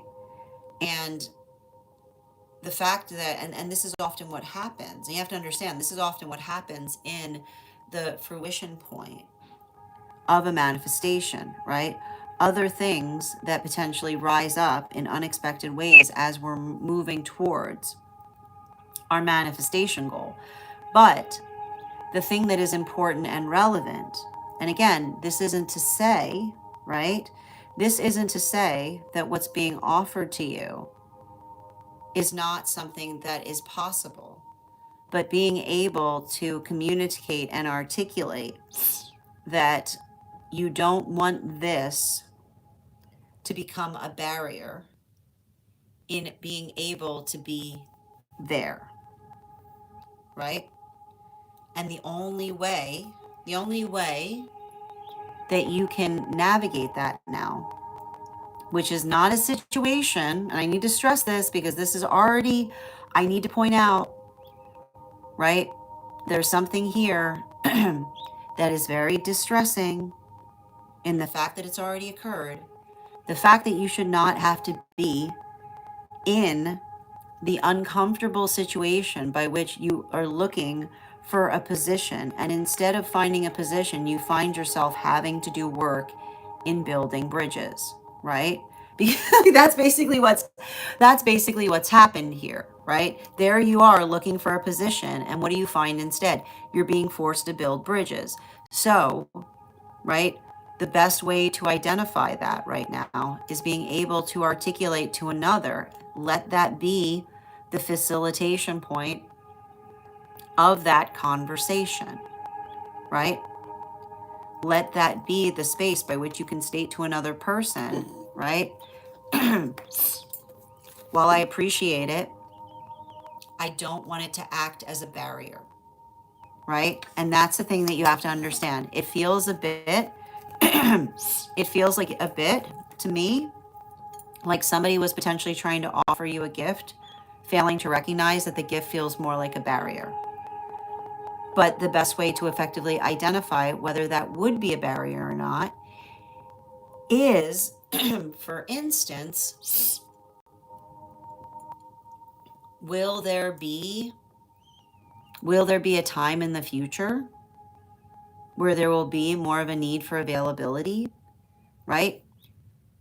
Is there a period of time by which you're potentially energetically needed in another space, right? You mentioned, right? You identified and recognized, okay, the answer here, right? I'm going to tell you right now, the answer is found, right? The answer is found, and it's interesting too, because another card came through. The answer is found in discretion. And when I mean discretion, I mean discrete packets of energy is the solution to this issue, right? Because if another person has identified that they are not in a position at this time, right? And this is the thing you have to stress, at this time, right? Then your ability to go to another person and say, well, for this discrete period of time, I'm energetically available to you, right? Like, that is you also potentially determining whether they're comfortable with you identifying and articulating to them and saying, like, I can work with you, but if I'm working with you, the time that I'm working with you is going to be discreet. And that discreet, I don't mean discreet as in hush hush. I mean discreet in terms of there being an identifiable window of time that is facilitated between when you will be available if they need someone versus when you no longer will be, because you're still working towards the attainment of that manifestation goal. So allow that to carry the shape in terms of how to navigate it going forward. Thank you so much for having that reading with me, dear. And if this message connected to you as well, it's very common for those who need these messages to be here to experience them. We are doing personal readings right now. If you would like to get on the list is open. You'll be the third person read for tonight. It's 3 cards for a donation of 29 or more. 4 cards for a donation of 23 or more for my subscribers. Links in my bio. Please keep in mind there are 3 things I do not read for across these apps: pregnancy, medical, and legal. Happy to give insight on anything in private readings, and you can book private readings on my site. I'm going to take a moment to read over some of the comments that came through as I was reading. Yes, Suzanne, I received it, dear. Absolutely. Thank you for those hearts, Cody. Excellent. I'm so glad that that helps you, and sending you so much support on that journey. All right, we're going to continue right now. The next person we're reading for this evening is Ronan. Ronan, if you're here, can you respond in all caps? Let me know if you'd like a general reading or if you have a specific question you'd like me to answer this evening. Hi there, Daniela. You're so welcome. You have an absolutely beautiful evening. I appreciate you as well. And while we wait for Ronan's question, let's warm up those intuition muscles with an intuition check. I've got the animal oracle cards here. We're going to count back from 10, and when we get to 1, I will reveal the card. 10, 9, 8, 7, 6, 5, 4, 3, 2, 1. We got the bull. We'll do that again after the next reading. I got you here. I'm going to pin up Ronan's question. Oh, wow. Okay, I got you. Tapping into that. And before we begin, can I please get 3 cards, please? Highest priority messages from Spirit in relation to this manifestation goal. And 1 more. And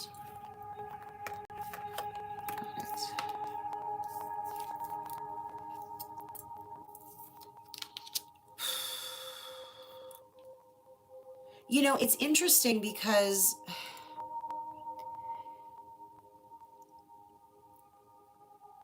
it feels like, how do I describe this? I'm not sure where your Libra placements are, but it feels very much like it's requiring you to have to lean into your Libra placements. And a lot of, like, the thing about it is, and the best way I can describe this is, I feel like I see you being very heavily invested in something energetically. And the thing I'm identifying in relation to, like, a heavy energetic investment to a certain extent is understanding and recognizing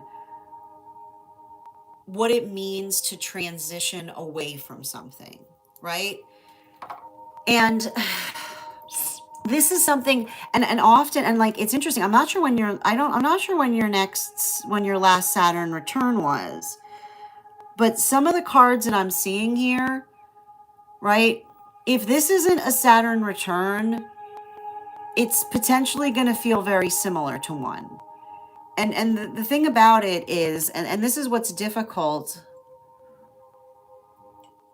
it's like nobody gets out of a Saturn return unscathed, right? But the thing you have to understand, and this is what and I need to point out, often when we're going through Saturn return moments, the best thing the best thing we can sometimes do is when another person is being unreasonably volatile about something, we have to be in a space by which we understand that our compassion is fortified by what is rational, right? Rational compassion. And I would definitely write those words down right now. Rational compassion. And when I mean rational compassion is the identification point that when something is changing, right? And things change all the time. Like, things are constantly, like, the one constant in life is change. But when things are changing, right? Then the ability by which, and especially if something is changing for us in a way that feels like it's beneficial, like you identified something that you're energetically working towards, then the observation of being able to identify or work through others' feelings about it is literally the definition of maturity, right? Like that is literally the definition of maturity, which is working through, right? And this is what we talk about, why Saturn returns can feel so difficult, because there you'll be in the midst of a Saturn return doing something that you know is not, and here's the worst part about it, it's not just beneficial to the self, right? It's not just beneficial to the self, but it's recognizing the long term benefits of doing something energetically beneficial to the self for all of those around the self, right? It's understanding the quality and condition by which when something is when something is beneficial to the self, it's always mutually beneficial to everything around the self, but still having to go through the energetic rigor of individuals that might not necessarily feel like that, because they're not in the space by which they're ready to navigate that amount of change. So the best thing you can do as you're navigating that is being able to identify and articulate what that transition is, right? Especially if it has something to do with locationality, because I feel like there is something here that's feeling very locational with these cards. But the quality and nature by which you articulate to another, right? The compassion by which you're effectively investing effort in both navigating a transition, right? Being able to understand that there's conscientious effort in holding empathy for the fact that there are others around the self by which that transition is potentially experienced and impacted, but also having to be absolutely rational in terms of what you can do to help through those feelings. And the best thing that you can identify when it's coming through is on that, especially if it feels like there's someone connected to it that's navigating something from a point that doesn't feel like it's reasonable, is hold on to the words, okay? Hold on to the words. What would you have me do?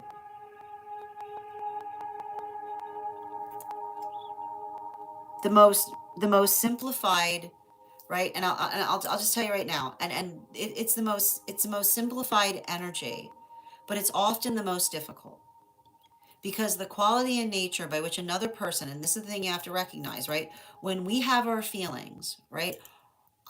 Our capacity of care for each other is bringing feelings to each other with specific directions attached to them, right?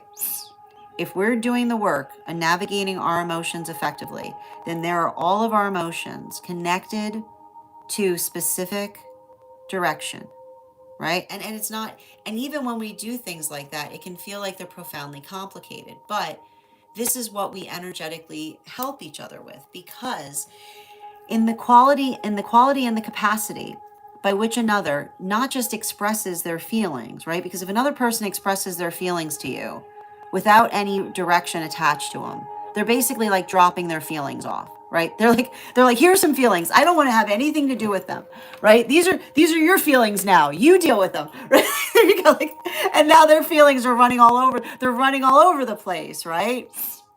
We don't do that, right? That is not, there's only one energy in the world that gets to do that, and they're very tiny, right? They're very they're very tiny. They're vulnerable energy. They're still figuring out things. But when we are coming into the space of energetic maturation, then we work through the quality and nature by which we work through our emotions is by giving each other the relief of having the emotions, and not sometimes not perfectly, but having very specific directions attached to them. So if you're doing that work, then you also have to recognize that you deserve it back in kind. So your ability to effectively identify and articulate to another that, again, right, if you're working through that experience and you're understanding that something positive is coming towards you, but it's requiring transition, your ability to facilitate to others, right, the quality and nature by which you are trying to put effort in navigating a transition as smoothly as you can, while simultaneously navigating the space by which others are working through unresolved feelings, right? making sure that you're fortifying those conversations with specific direction, which is not just talking about the feelings. Because here's the thing about it, right? I know we're in this space where everyone's like, it's good to talk about our feelings. Sometimes it's not, right? Because when you have to understand, it's not just, and this is a continuation of Pluto being in Aquarius. It's not about just, like, if you're talking about feelings without direction, right, things can get even more complicated. But the quality and nature by which we're able to do the internal work, right, we do the internal work on our emotions is how we fortify those emotions. And once we fortify those emotions, we bring those emotions to each other with specific instructions in terms of how to effectively ease them, then that's how we know that we are caring for each other, even as well as we can. And again, bottom of the deck, it's not easy, right? It's not energetically ideal. There can even and I think it's interesting too, because I don't know, it feels to me like from these cards that there's nothing happening around you that you haven't articulated to others is something that you've that you've been moving towards. Like, this feels like everything I'm seeing here feels very like but it feels very like it feels very like this is very present. But there's sometimes that difficulty point that we navigate between what others, and sometimes, yeah, and I know that this is painful. There are some that talk about the quality and nature of like what they aspire for, and there are those that move towards it. And sometimes the work by which, and I feel like you have to have a conversation with someone, and like with like potentially others around you right now, as it relates to understanding what it means to have something mutually positive that's happening, right? Because the quality and condition by which you can effectively articulate, and this is what we mean as it relates to caring about one another, that there might be something that's potentially happening that's changing, but that change is ultimately mutually beneficial, right?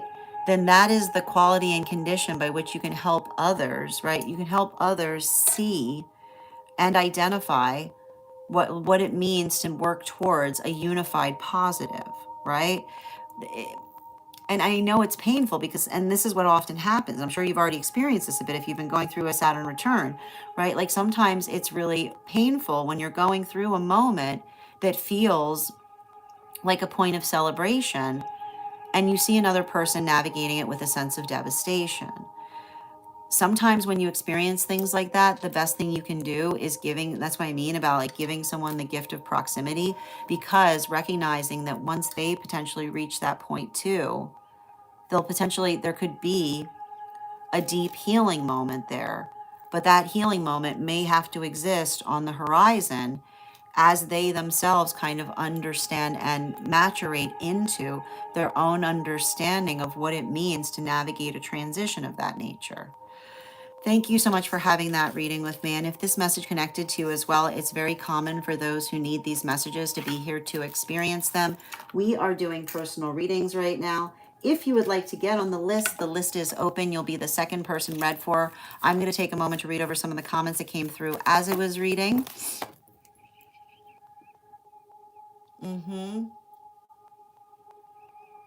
Oh, okay. So yeah, Libra, Mars, and Venus. So that was all the Libra energy I was seeing.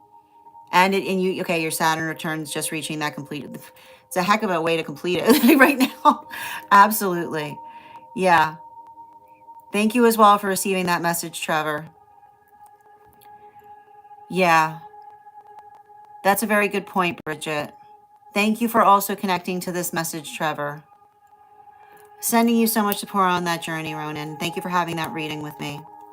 You're so welcome, and thank you. And again, clearly that message connected to another individual here too. And this is why we call them donations, because that's often what we see here. Absolutely, and thank you. Let's continue. Hi there. How are you doing today, Jonas? How you doing today, Thor? Welcome, time travel.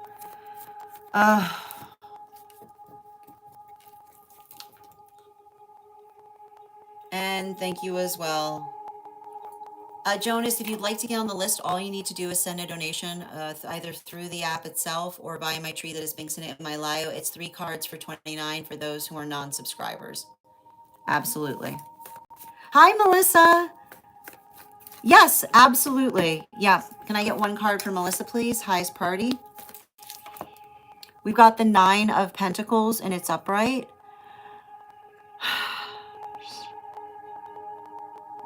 I think there's something really important to be navigated in relation to, like, it's stating to me you having to have a moment by which you're expressing to another person that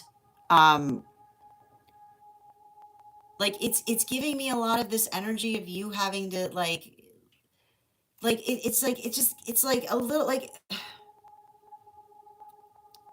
it's like I need to point out, like, if there's something here that feels like you going through a moment by which another person is asking for more than you energetically agreed upon, then your ability to effectively, like, it says to me, like, the quality and nature by which you are effectively able to address it by I keep on seeing, like, I just keep on hearing as per, which is you just continuing to refer back to what was energetically agreed upon so that you can, like, effectively build upon it. Like, it says to me, like, it almost says, like, again, don't get in. If another person is coming towards you in an unprofessional way, then your ability to effectively reaffirm to them what was last stated or re-articulating, it just says to me, like, your own ability to effectively communicate upon that is all you need to do, especially with the eagle. And I want to point out, particularly with that eagle energy, I don't know, like, there's like there's something I'm identifying in terms of you being able to amplify and articulate to another upon, like, I just keep on seeing refer back, don't articulate forward.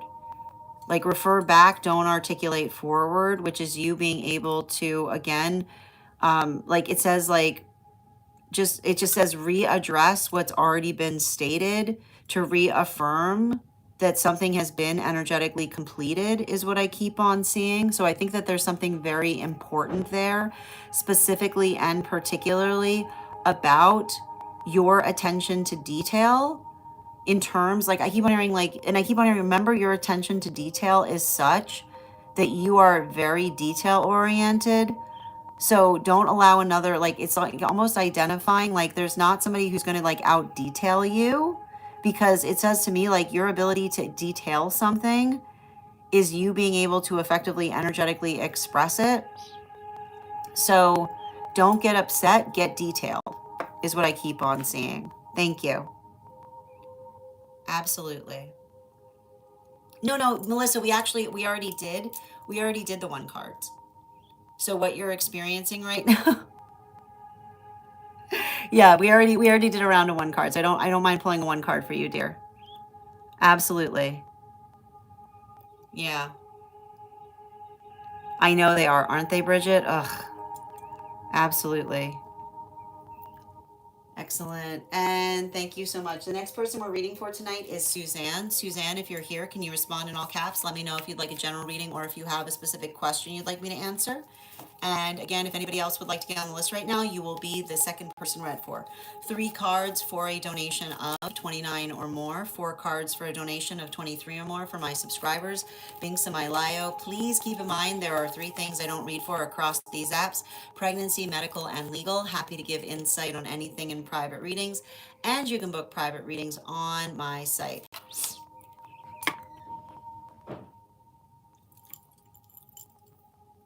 Excellent. Second call right now for Suzanne.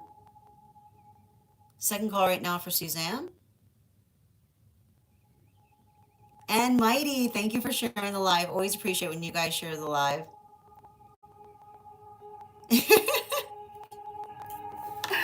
Excellent. If Suzanne had to step away, we're going back to one card. So if there's anyone who who has not had a one card night tonight and is still requiring a one card, let me know. Just go ahead and put your question in the comments.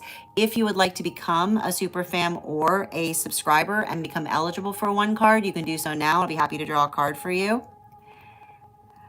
Hi there, Rowan. These are one card readings for Superfam and for paid members over on the place where we keep the video. So if you'd like to become a Superfam or a paid member, I'm happy to draw a card for you.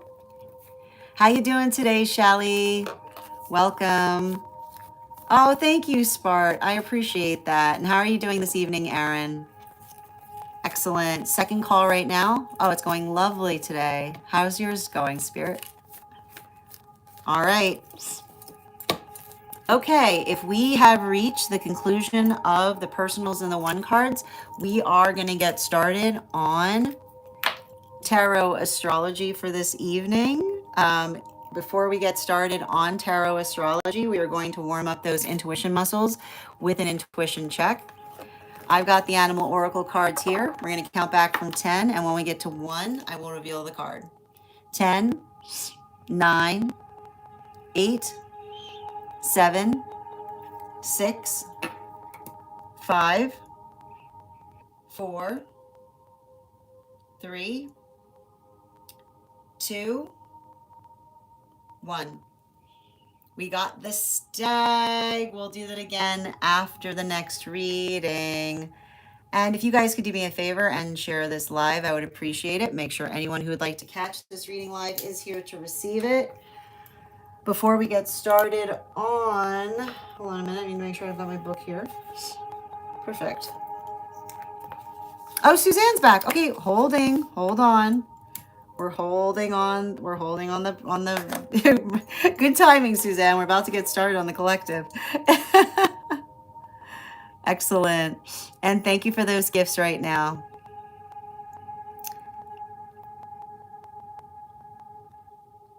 I'm not seeing Suzanne commenting. Oh, there you are, dear. Yes, Suzanne, I see you, dear. Can you let me know if we're doing a general reading or if you have a specific question you'd like me to answer? And Shane, thank you so much for the follow. How you doing tonight, dear? Welcome. Excellent. Shelly, these are donation-based readings. So if you'd like to get on the full read, all you need to do is send a donation. It's 3 cards for $29 for those who are non-members, 4 cards for $23 for those who are paid members. And I'll be happy to read for you. Excellent. I got you, dear. And before, well, we already got our one card here. We've got the animal intuition card. Can I please get? And I'm going to pin up Suzanne. Guys, make sure to give Suzanne some love. Can I get 3 cards, please, for Suzanne? Highest priority messages. And if anybody else wants to get on the list tonight, the list is open. You will be the second person read for.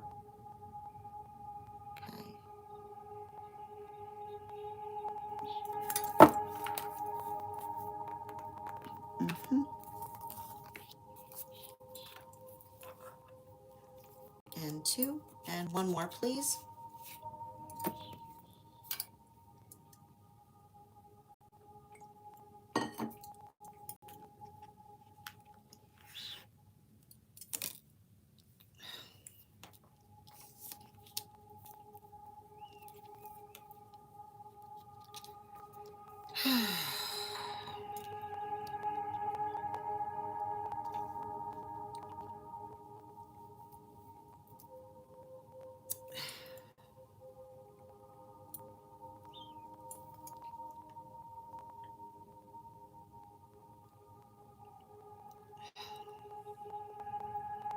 You know, I feel like I see some kind of situation here. The word I keep on getting is like with friends like this is all I keep on seeing. And you have to understand there's something really important to navigate as it relates to energy that recognizes the value of partnership as well as we do, because it feels to me like, I just keep on seeing, it feels to me like this individual has some energy close to them that has not necessarily recovered or healed from a mother wound in terms of relationship. And you have to understand that when you see someone that has not healed from a mother wound, it's best identified by another person that feels satisfied in the fact that they're in a relationship where by which they can get away with things. Okay? If you ever want to identify an individual who has not healed a mother wound, it's somebody who's in a relationship who feels satisfied because they're getting away with things, because what they're actually doing is they're replicating, right? They're replicating a relationship that one often has with a mother, which is the feeling by which they're trying to do something behind someone's back and then expecting them to still be nurturing in that context. And the thing is, that doesn't occur. And I just keep on saying, I feel like I see somebody who understands the fact that I just keep on seeing someone who's very regretful about the fact that they allowed themselves in the presence of energy like that. Because you have to understand, if you're in the energy like that, right, then often what happens is you literally are surrounded by energy that's in miserable relationship, right? That is literally miserable relationship dynamics. And the thing about it is when those who are in miserable relationship dynamics see something healthy, right? What do they often do? They often mock something healthy because they weep about it when they're not looking at it. It's too hard to bear. If you're in a miserable relationship dynamic, it's too hard to bear to see somebody in a point of absolute joy. So it feels like I literally see somebody who feels like they allowed some miserable energy to get in the way of a relationship with you. I keep on seeing someone who's like trying to, just literally, and I almost feel like somebody had it out with it, right? Like I literally feel like this feels like somebody who like literally had it out with somebody, and they realized that the fact that somebody tried to get between you and them was because their happiness, right? It bothered them, right? Like literally, and with that's what I meant with friends like this. Like with friends like this, who needs like with friends like this, who needs enemies? You know what I mean? Like it's like when you have friends like this, who needs enemies? Because like the thing about it is, when the only sound that you should have,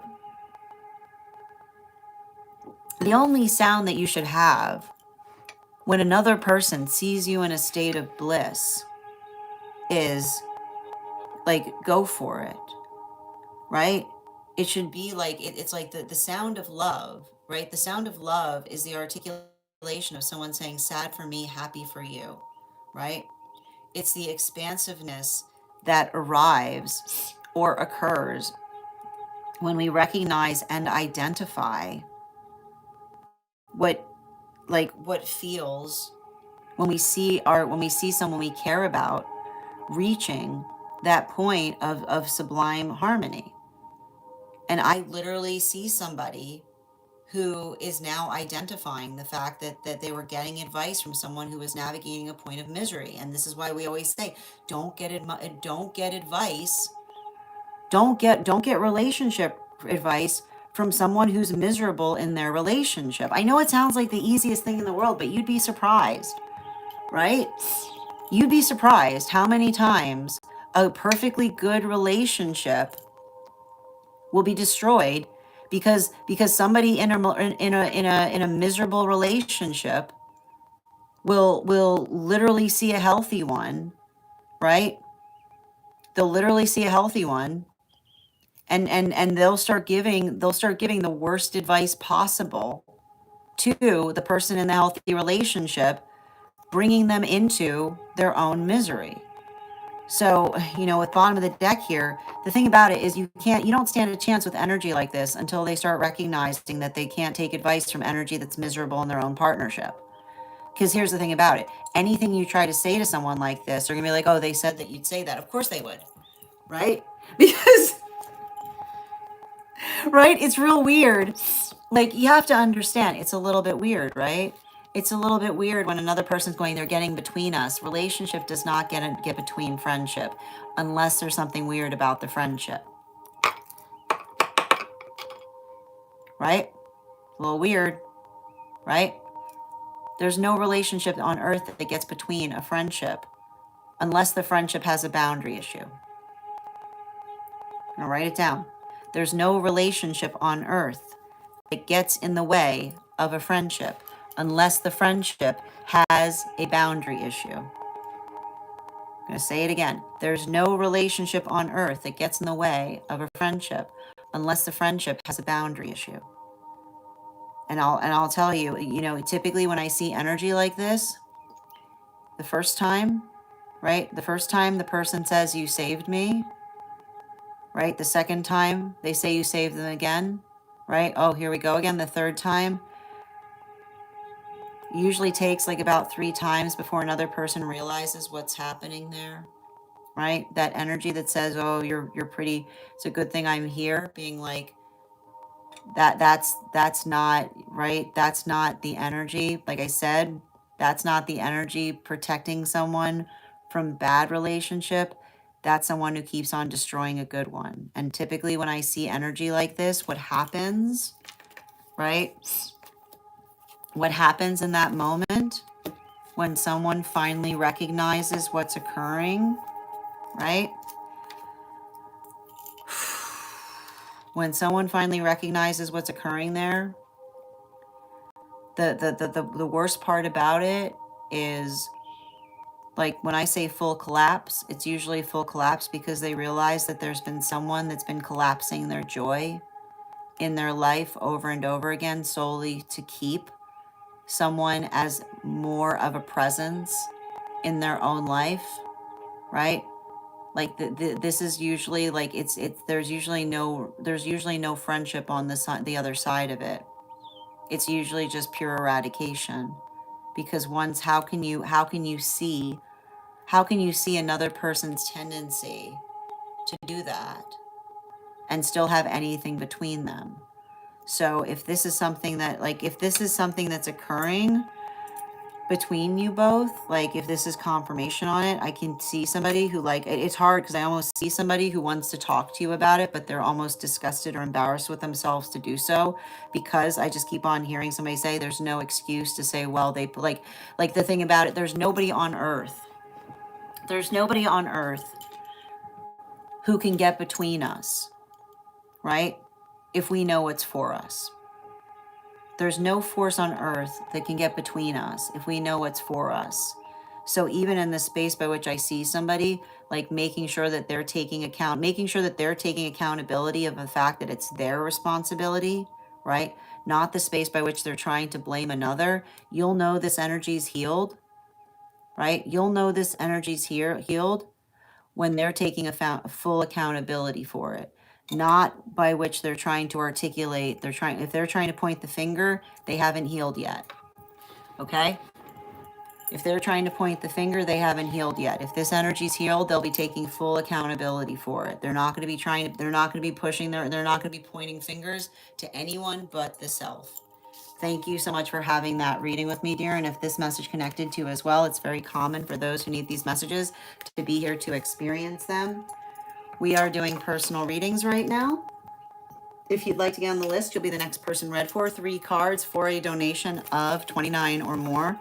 4 cards for a donation of $23 or more for my subscribers. Links in my bio. Please keep in mind there are 3 things I don't read for across these apps: pregnancy, medical, and legal. Happy to give insight on anything in private readings, and you can book private readings on my site. I'm going to take a moment to read over the comments that came through as I was reading.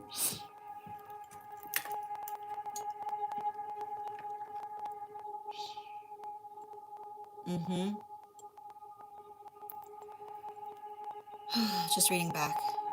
Hi there, Shane. You reconnected. Oh, I'm sending so much support on that journey. Oh.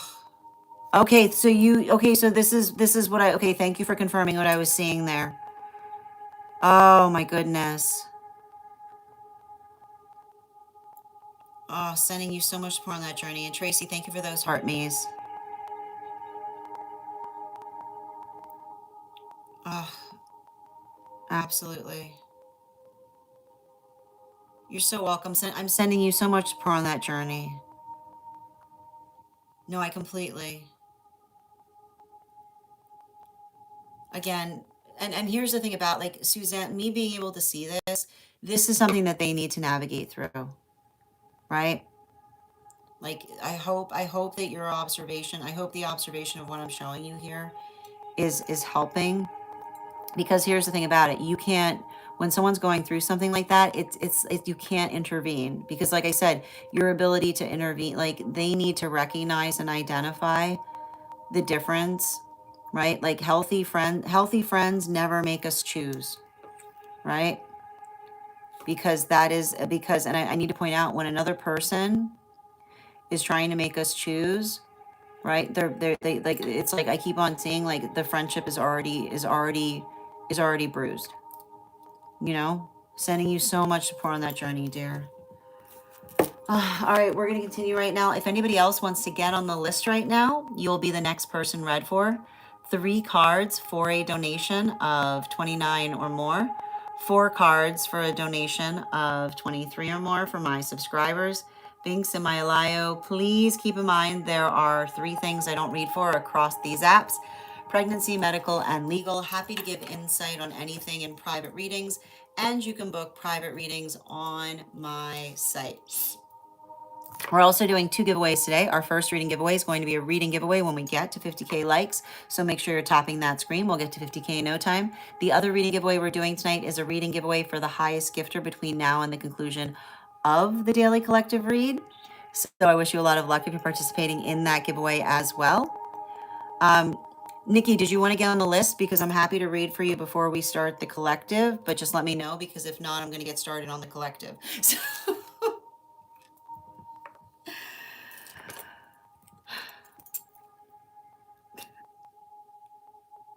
got it. Okay. Are you sure, dear? Okay, perfect. Excellent. All right. So as I mentioned, if you'd like to get on the list right now, the list is open. You'll be the first person read for. It's 3 cards for a donation of 29 or more, 4 cards for a donation of 23 or more for my subscribers. Binks and Myalayo, please keep in mind there are 3 things I don't read for across these apps: pregnancy, medical, and legal. Happy to give insight on anything in private readings, and you can book private readings on my site. Before we get started on tonight's Daily Collective, I am going to be warming up those intuition muscles with an intuition check. I've got the animal oracle cards here. I'm going to count back from 10. When we get to 1, I will reveal the card.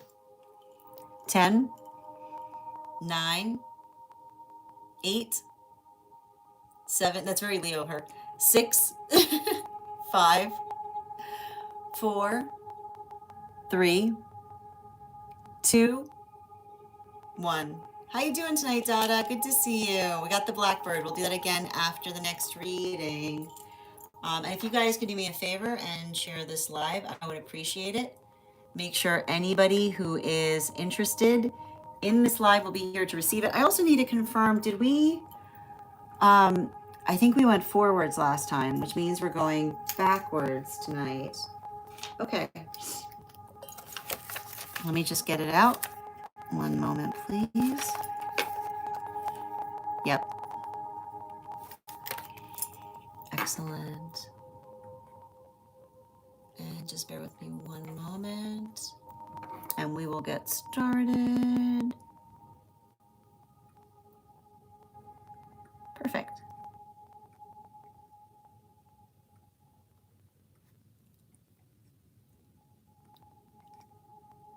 Yep. Excellent. All right.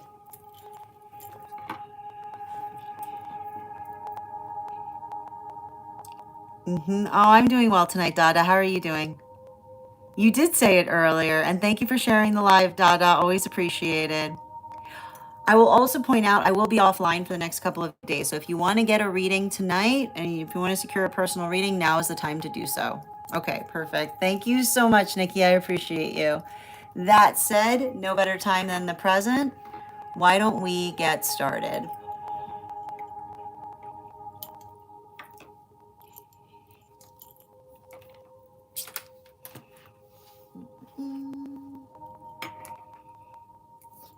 Welcome, everyone. Happy Saturday.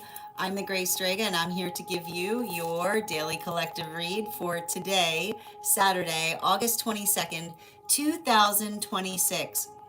We are going to get started tonight with tarot astrology. We'll be going through all of the signs. The first sign we are going to be beginning our readings with tonight are going to be Pisces. Pisces, sun, moon, and rising. What do we have coming through for you this tonight? Can I get 3 cards, please? These cards are very reluctant to come out.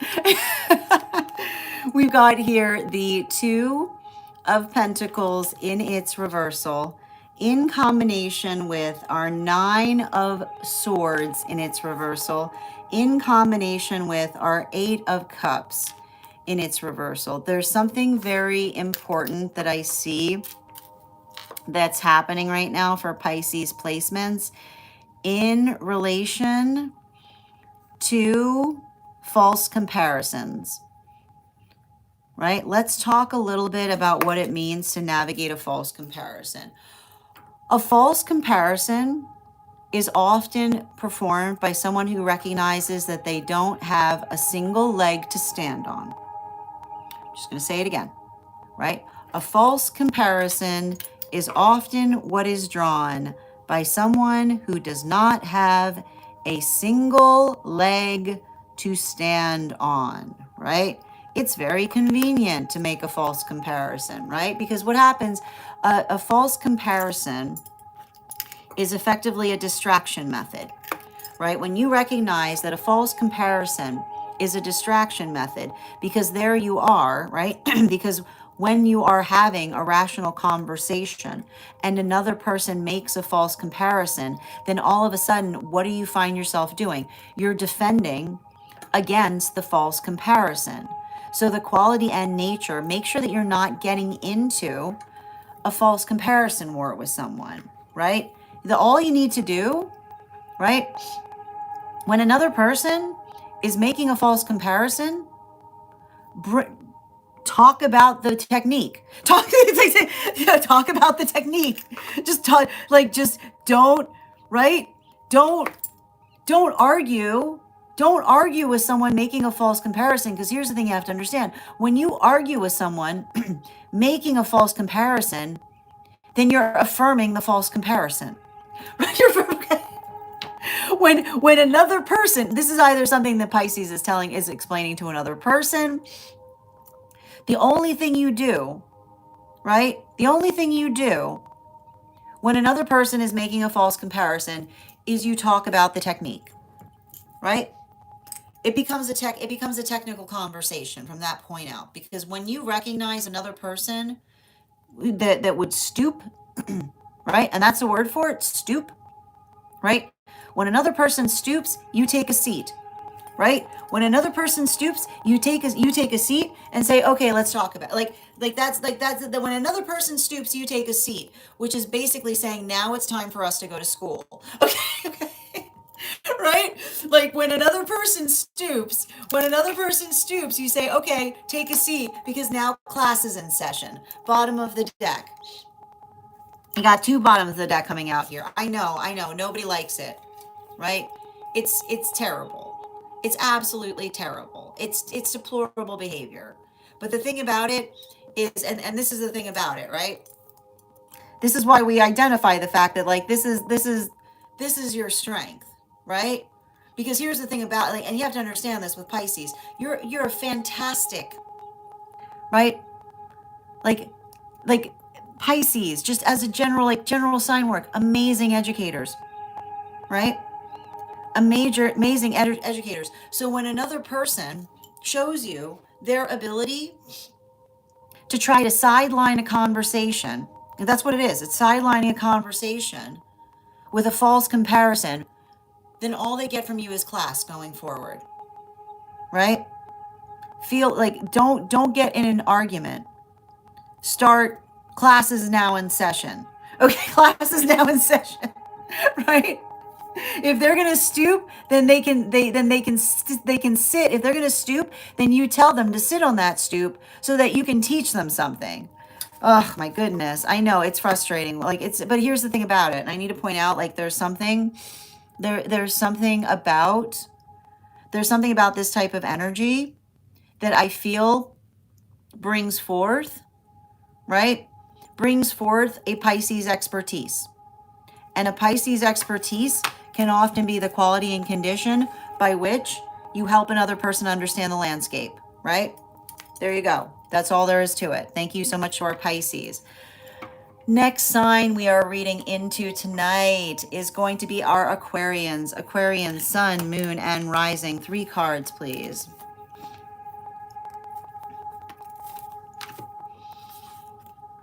Page of Wands, and it's upright. 5 of Swords, and it's upright. 5 of Cups, and it's upright, and it's reversal.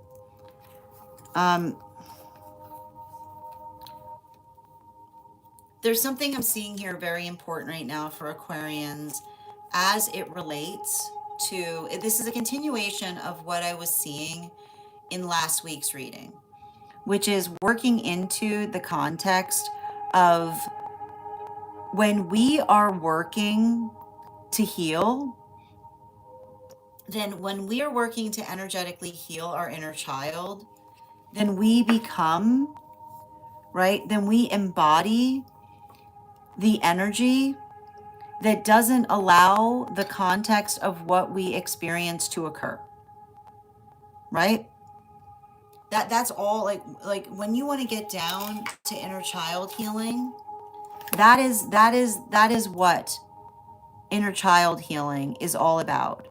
It's about becoming the energetic force that would allow something to be different, because when we are embodying, right, when we are embodying the energy of our inner child, then we are the solution to whatever we energetically experienced before.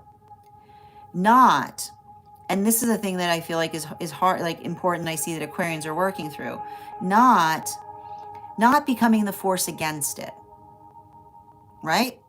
Because this is often what happens, okay? Because you'll notice, right? This is often what happens, and this is what we talk about the fact that trauma goes through energetic cycles. Because when we try to fight against the thing that we experience, then we become the force that hurt us, right? Like, that's the way it works. If you try to fight against your own vulnerability, you become the worst thing that your inner child could have ever experienced. But that's why we talk about a healthy energetic journey is coming into the context by which we're able to embrace ourselves more. Because when we embrace ourselves and we come into the space that we love ourselves, right, then that compassion and that love that we feel becomes the authentic expression of our inner child healing, right? It's the gift that we're able to energetically impart to the world in the context or the understanding of the quality and condition by which we are working to make the world a better place. So I feel like there's something really important about that, because I see a lot of that energy, right? I see a lot of that energy building into that energetic productivity point, right? And even in the space by which I think that this is beautiful for a lot of the Aquarian energy, because, right, for a lot of the Aquarian energy, that ability, right, like that ability of being energetically present, right? It's like coming into the space of that presence is what is allowing for something energetically beautiful to occur. But even in the context by which we see a lot of that work energetically facilitated, I feel like this could be somewhat of a triggering time for those with Aquarian placements, specifically and particularly because when we see a lot of inner child healing occurring in the context, right, in the context of an eclipse cycle, then it can often feel, right, it can often feel like the past arrives back in a way that works us through it.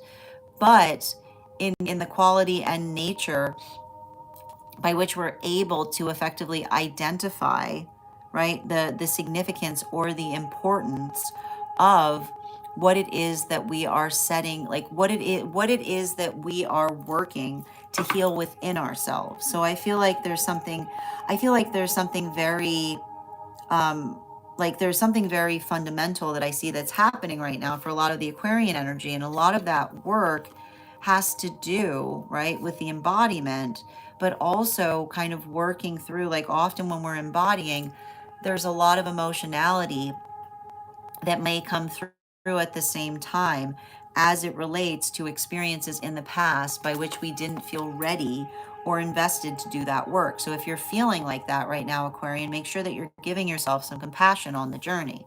Thank you so much to our Aquarian placements. Feeling and feeling. The next sign that we're reading into tonight is our Capricorn placements. Capricorn, Sun, Moon, and Rising. 3 cards, please. Oh, they're all coming from the bottom of the deck. Great. I wouldn't expect anything less from a Capricorn. Yeah, of course, because here's the thing. But here's the thing about it. And this is what I adore. You know, Capricorn energy, we often see hard part first, right? Like there is not a single Capricorn in existence. Like it's always hard part first when it comes to Capricorn energy. And what do you mean by hard part first? Because the reason that you identify when you go through hard part first, right? Then everything feels easier after you've done the hard thing, right? And this is why you often see, this is often why you see the Capricorns often move directly towards the hardest thing to navigate, because it's the understanding of recognizing what it means to build into the context of that type of bandwidth. So when we're working through experiences by which we're effectively identifying or moving towards the hardest thing first, you know, the hard thing the thing about it that sometimes happens for Capricorn placements is getting others, right? Getting others invested in that technique. It's getting others to energetically participate in that with that same sense of eagerness is the best way I can describe it. Because, and I want to point out like that, the best, and I want to describe, and I want to point this out for those with Capricorn placements, right? I know that you have a tendency of wanting to just dive right in to the hardest thing, but some energy prefers to be eased into hard things. Okay. And you have to understand that the way that we ease each other, right? The way that we ease each other into hard things is via the explanation as to why we're tackling the hardest thing first, right? Because it has to do with understanding the amount of, and the best way you can have a conversation with someone about it is a conversation related to veracity, right? And what is veracity? So veracity, right? Veracity is the first energetic feeling that we have when we undertake something. Now, here's the thing that's important to notate, okay? Veracity, veracity is different than wherewithal, okay? Veracity is different than wherewithal. And why is this important? Because veracity is different than wherewithal, specifically and particularly because there are some that have a lot of veracity and absolutely no wherewithal. Okay. Some energy, all veracity, no wherewithal. That's not good, right? Because a lot of like strong start, where'd the finish go? Okay. Some individuals have a lot of wherewithal, but no veracity.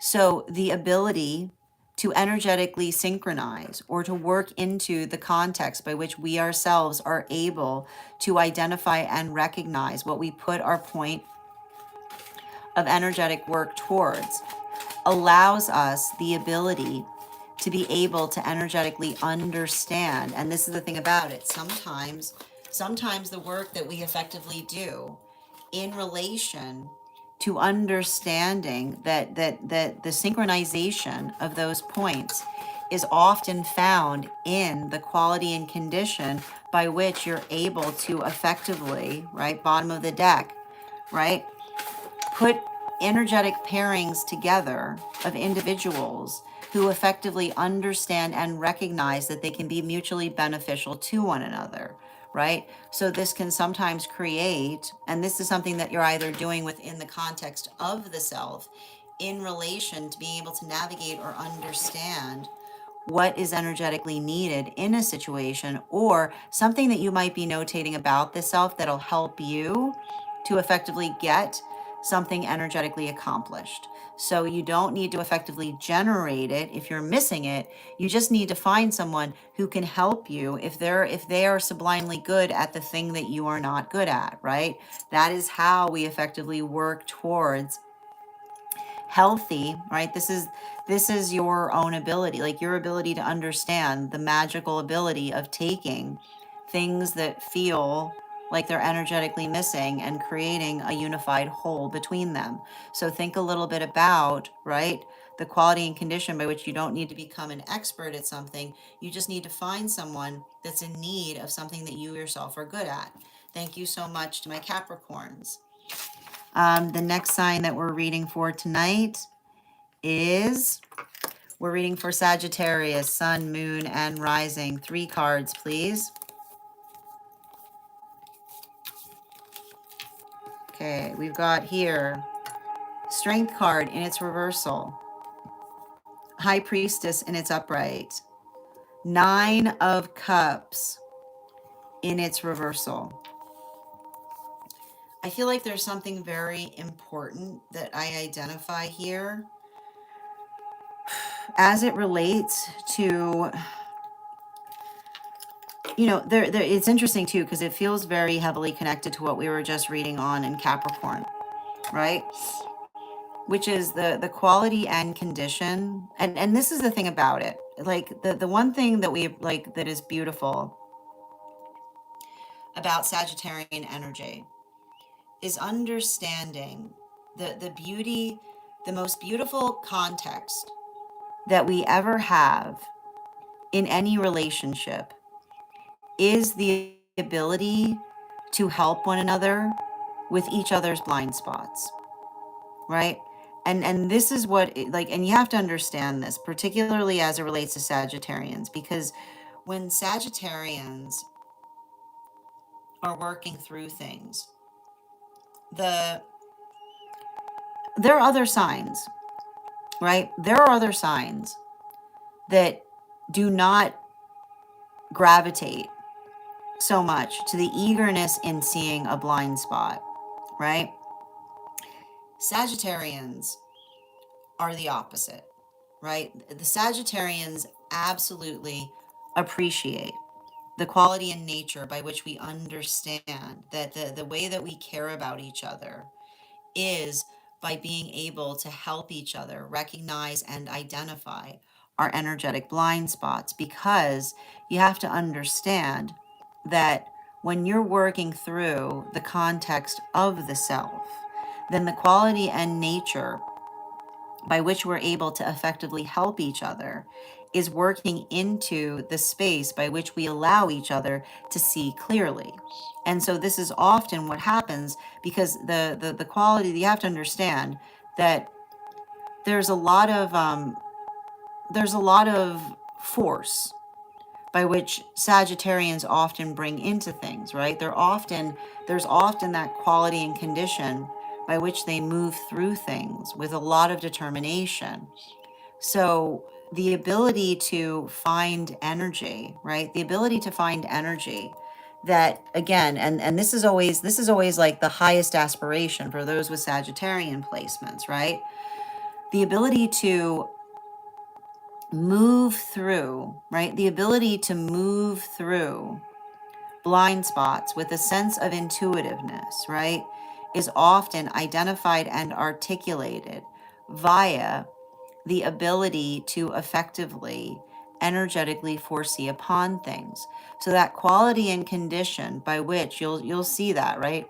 You'll be like you'll see Sagittarians often being like the nature by which we heal each other is the work that we do. Not only it's like working through smoothing, right? And the thing you have to understand about smoothing is the identification point of navigating things with a point of finesse.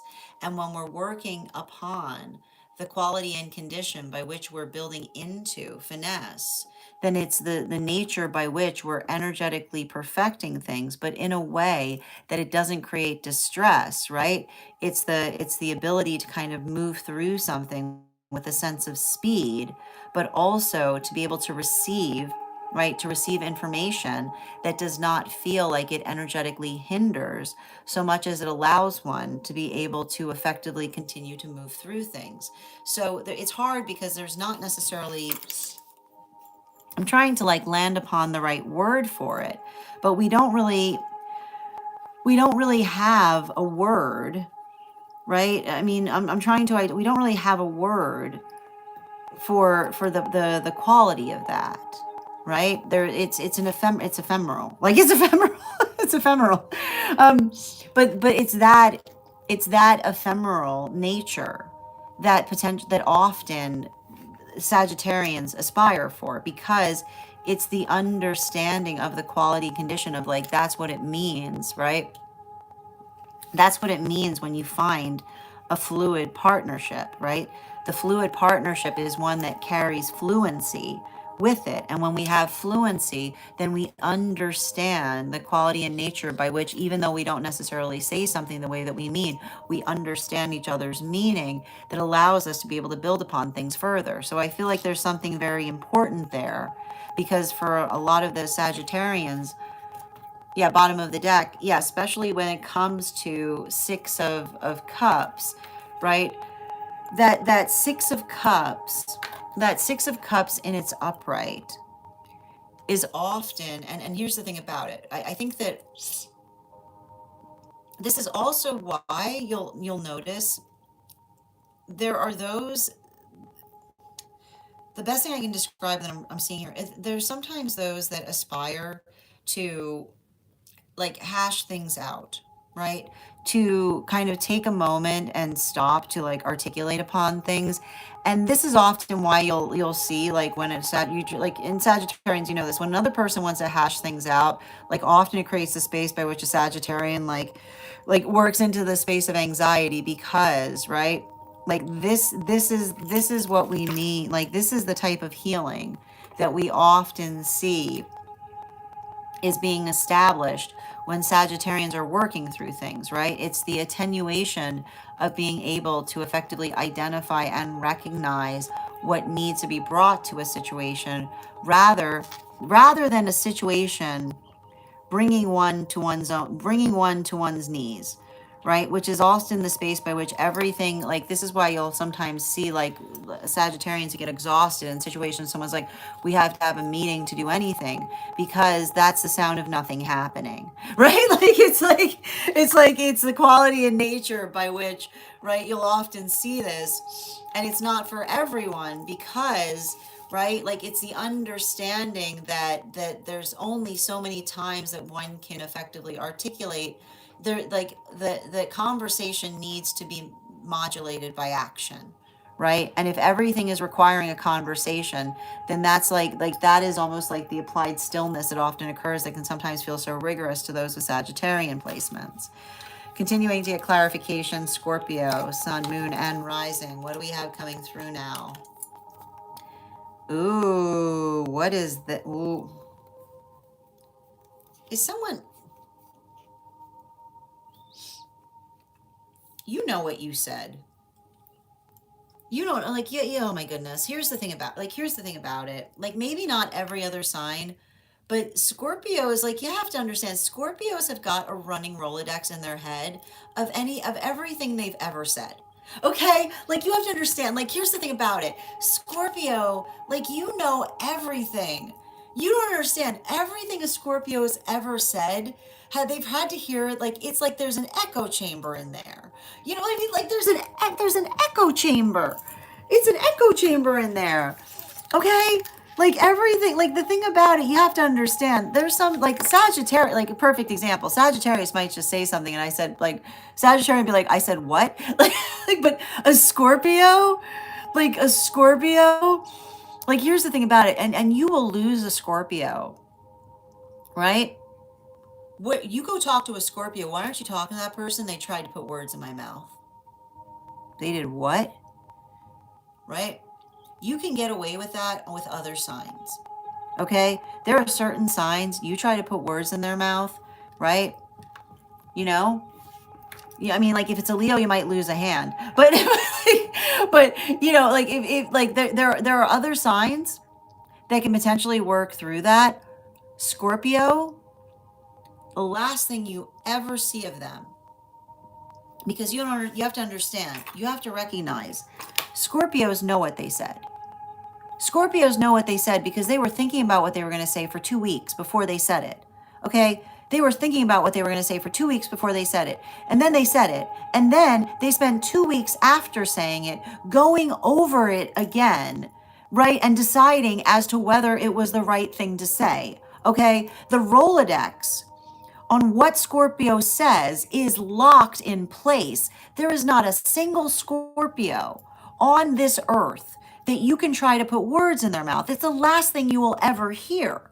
Because the thing you have to understand is the Scorpio knows exactly.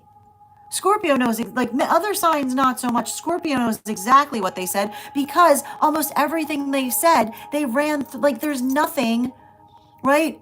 Like it's very hard to get a Scorpio to blurt things out, okay? Because Scorpios, it's just the way the energy works.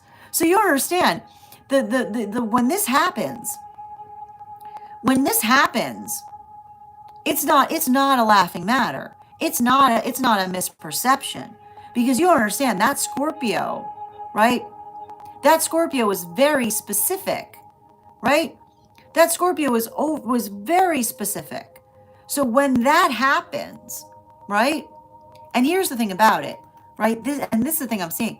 This feels like a second time kind of thing. These cards for Scorpio, right?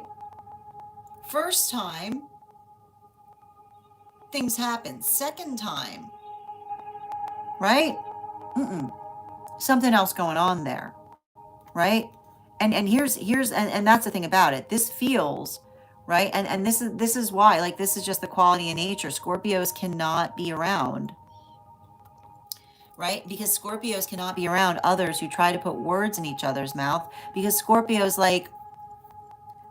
knows what they said, right?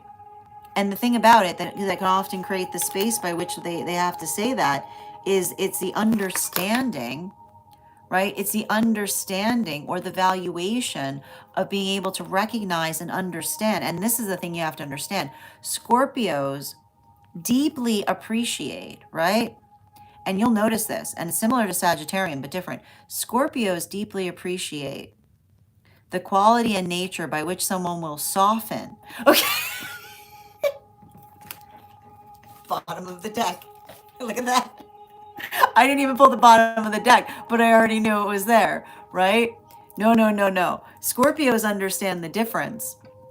Scorpios understand the difference between someone who will soften what they said, right? Like Scorpios will understand. Scorpios understand the life-changing power of having someone that tries to effectively take, right? Taking something that's energetically potent and making it palatable, okay? Scorpios deeply appreciate energy that does that. Okay, Scorpios deeply appreciate it. There's a difference between someone that takes potency and moves it into something energetically palatable, right? Because that is not changing the energetic nature of what is articulated. And so this is why you often identify for scorpionic energy, it's often the quality and condition by which they say, see, no, no, no. There's a difference between someone that is working into the context of energetically working towards palatability. But palatability is not the same as someone putting words in one's mouth, right? Because that's the difference between someone taking something that one said and making it more palatable, making it easier for another person to understand, especially if the Scorpio was sharp when they were saying it, versus someone saying something completely different from something that you stated. Thank you so much to my Scorpios. Next sign we're reading for right now are our Libras. Libra, Sun, Moon, and Rising. What do we have coming through right now? 3 cards for our Libras. 1, 2, 3. And one more, please. We've got the Ace of Cups in its reversal,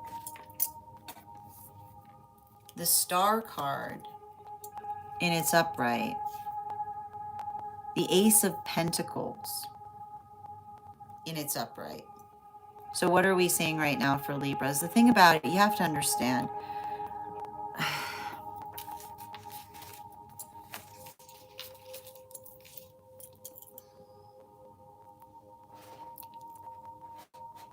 Libras, here,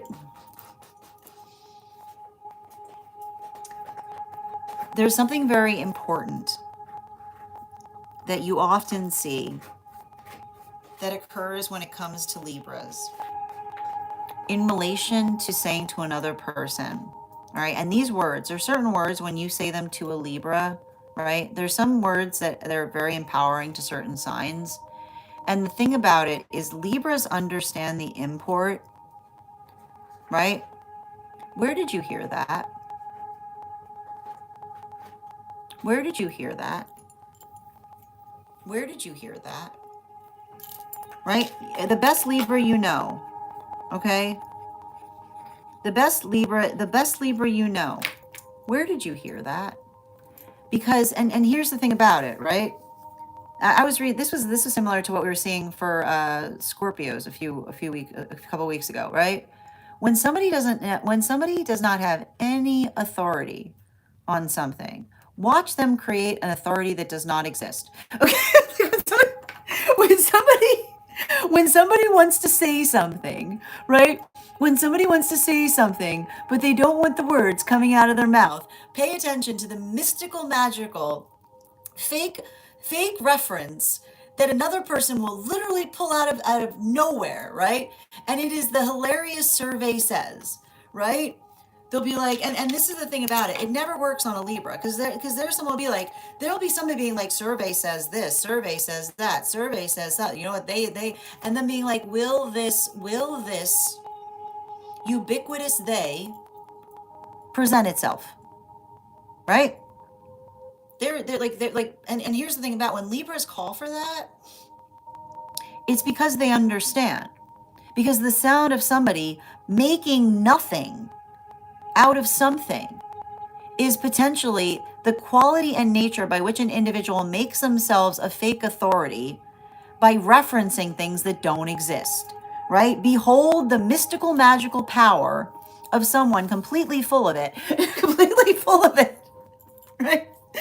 Behold the mystical, magical power of someone completely full of it that references something that does not exist, right? Like, it's like, and the thing about this is you'll notate, right? Confirmation is very important to Libras because, and here's the thing about it, right? Because confirmation is being able to see things, right, that energetically confirm. And the thing about it is everything that's tangible has some point, and this is the thing about it, right? Everything real is connected to another real thing. Even the ephemeral, right? You'll see, like, that's why you'll often see Libras have a tendency of being the most mystical sign to a certain extent, specifically for the reason of understanding and recognizing that some of those connections are sublime, right? Like, there's not a single Libra on this earth that does not understand or recognize the power of a sublime connection. But a connection is not a fabrication, right? A connection, pay attention to the difference between a connection and a fabrication.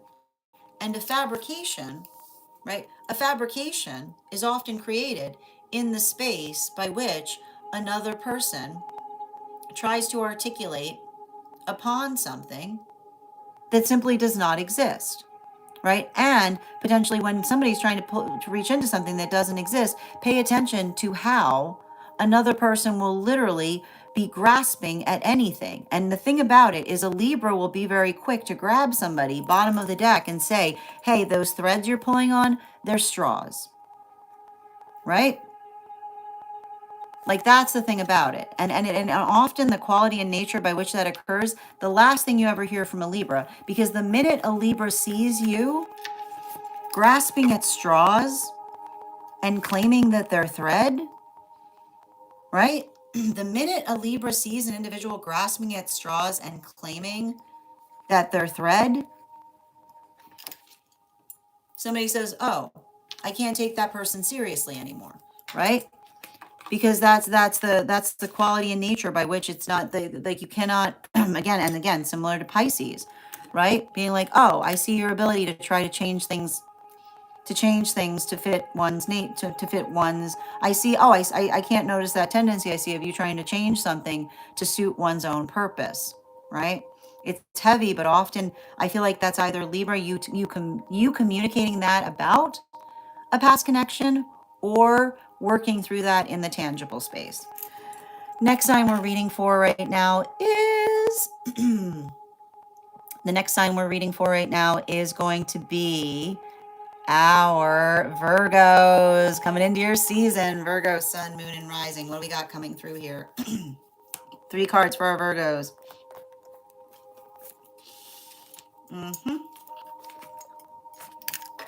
We've got Strength card in its reversal, coming out a lot today. 9 of Cups in its reversal. High Priestess in its upright. You know,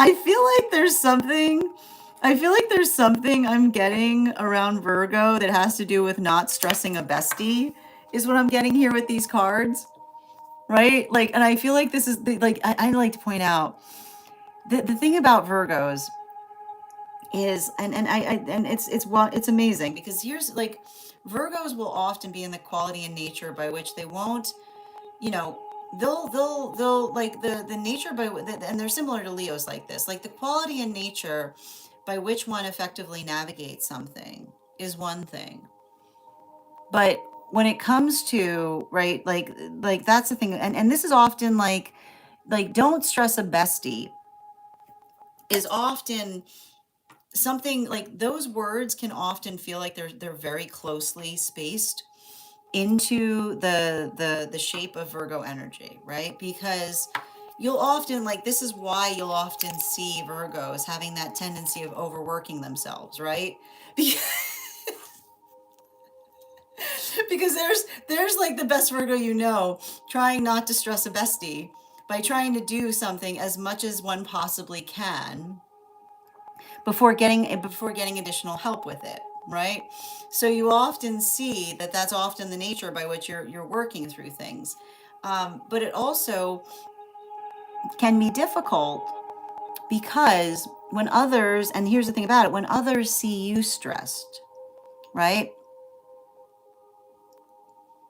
When others see you stressed,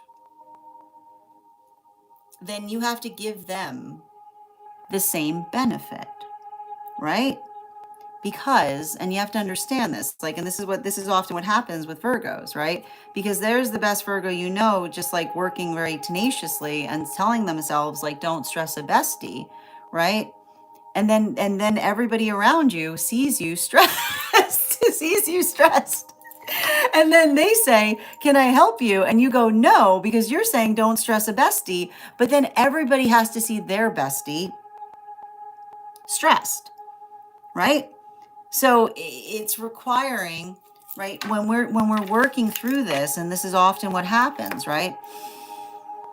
The ability or the quality of being able to help others understand what would help with your own stress is how we effectively heal together, right? Which is not, it's not the quality and condition, right? It's not the quality and condition by which we're stressing each other out, but we're working into, right? We're working into the space by which we're not feeling energetically overworked. Or I feel like this is either, and again, I'm not surprised by this energy right now, something related to Virgos trying to create like a like I keep on saying, like some kind of like sanctified space around them by which they're able to effectively work effectively. So make sure that you're not letting yourself work into exhaustion, right? Make sure that you're helping others, right? And I feel like this is important, right?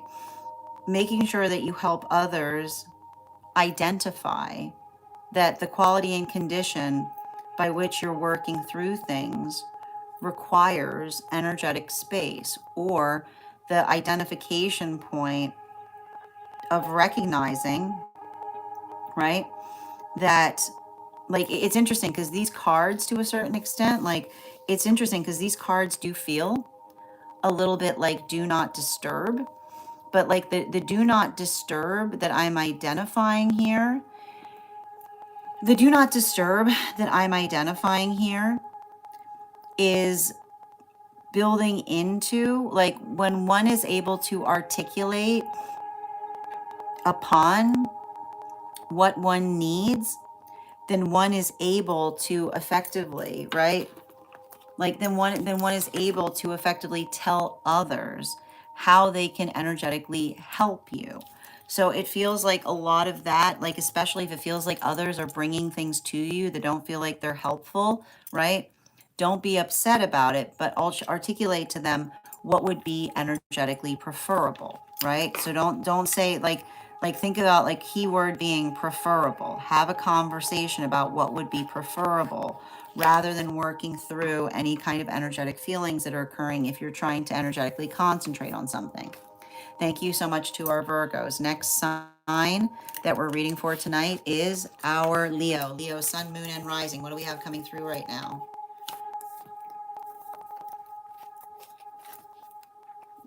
Tower card in its upright. Seven of Swords in its upright. Four of Wands in its upright.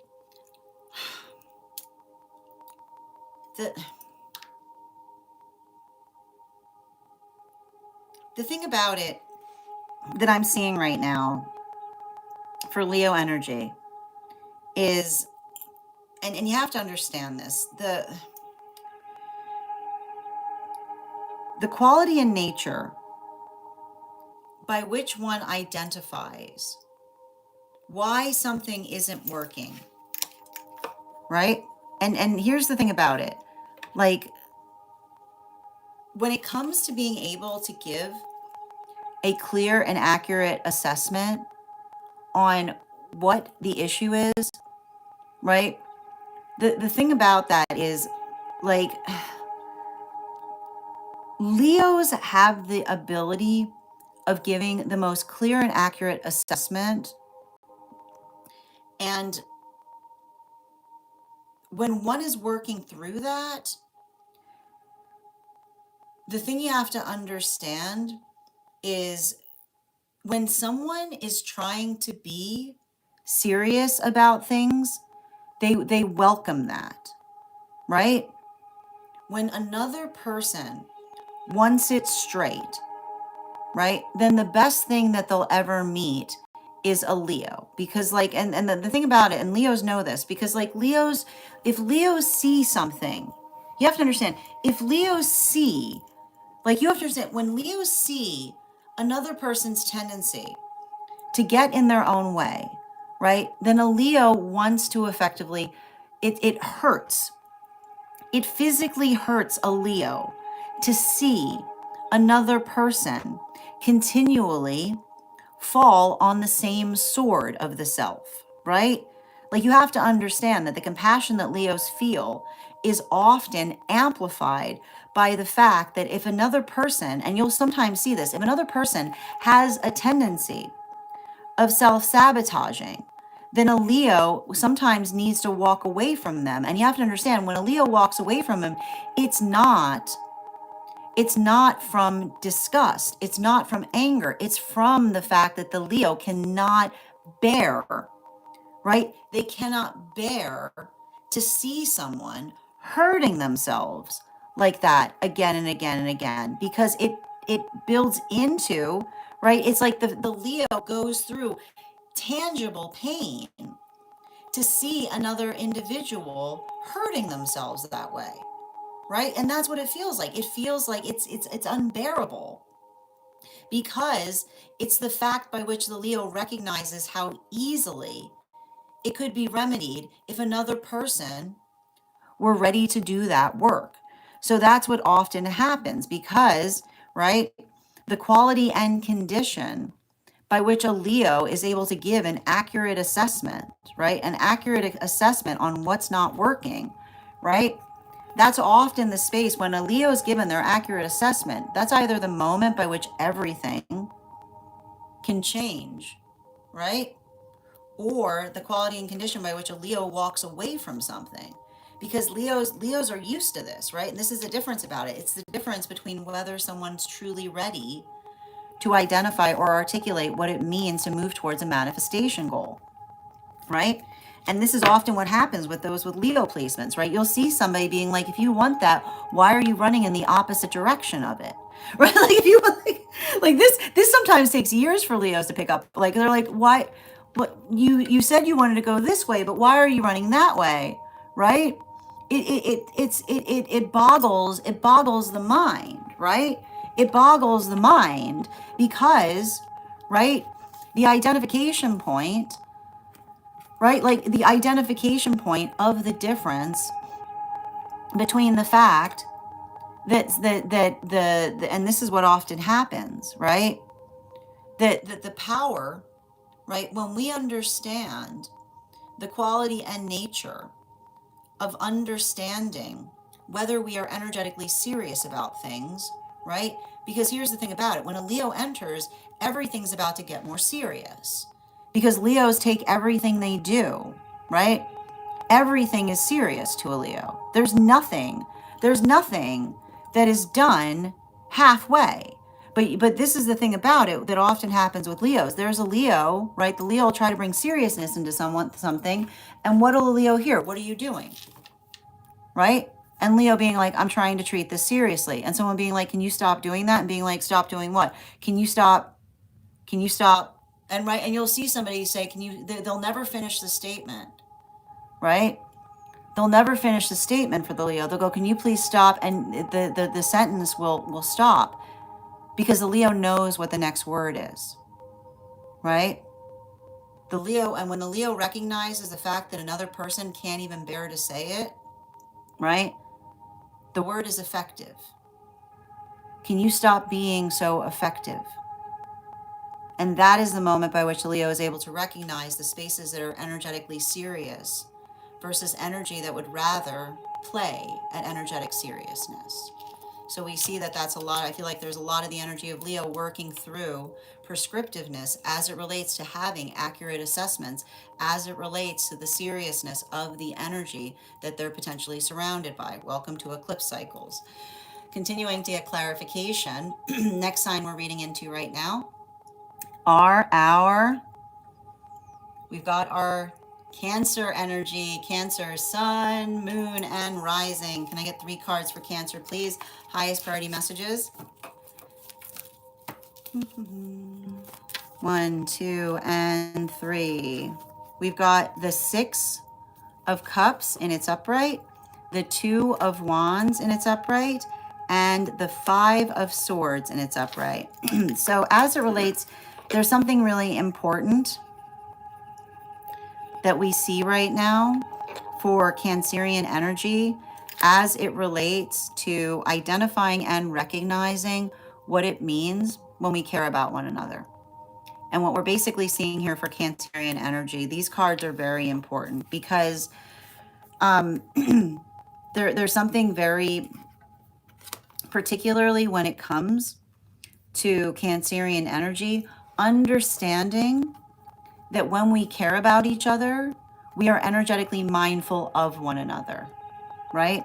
When we care about one another, then we are mindful of one another. It's not enough, like, and this is the thing with Cancerian energy, it's not enough to say that you care about someone, right? Cancers will hear people going around all the time saying, I care about this person, I care about that person, and Cancer will say, show me, right? And someone will say to Cancer, what? They'll be like, show me. And they'll say, show me what? They'll say, show me the form of that care, show me the form that care is taking. Right? And then things get real silent. Right? Because Cancers are very aware. Right? Cancers are very aware of the sound of negligence. Right? The sound of negligence is someone going on and on and on and on and on and on and on and on and on and on and on and on and on about how much they care, but not doing anything. Not doing anything, right? It's a long, sad song, right?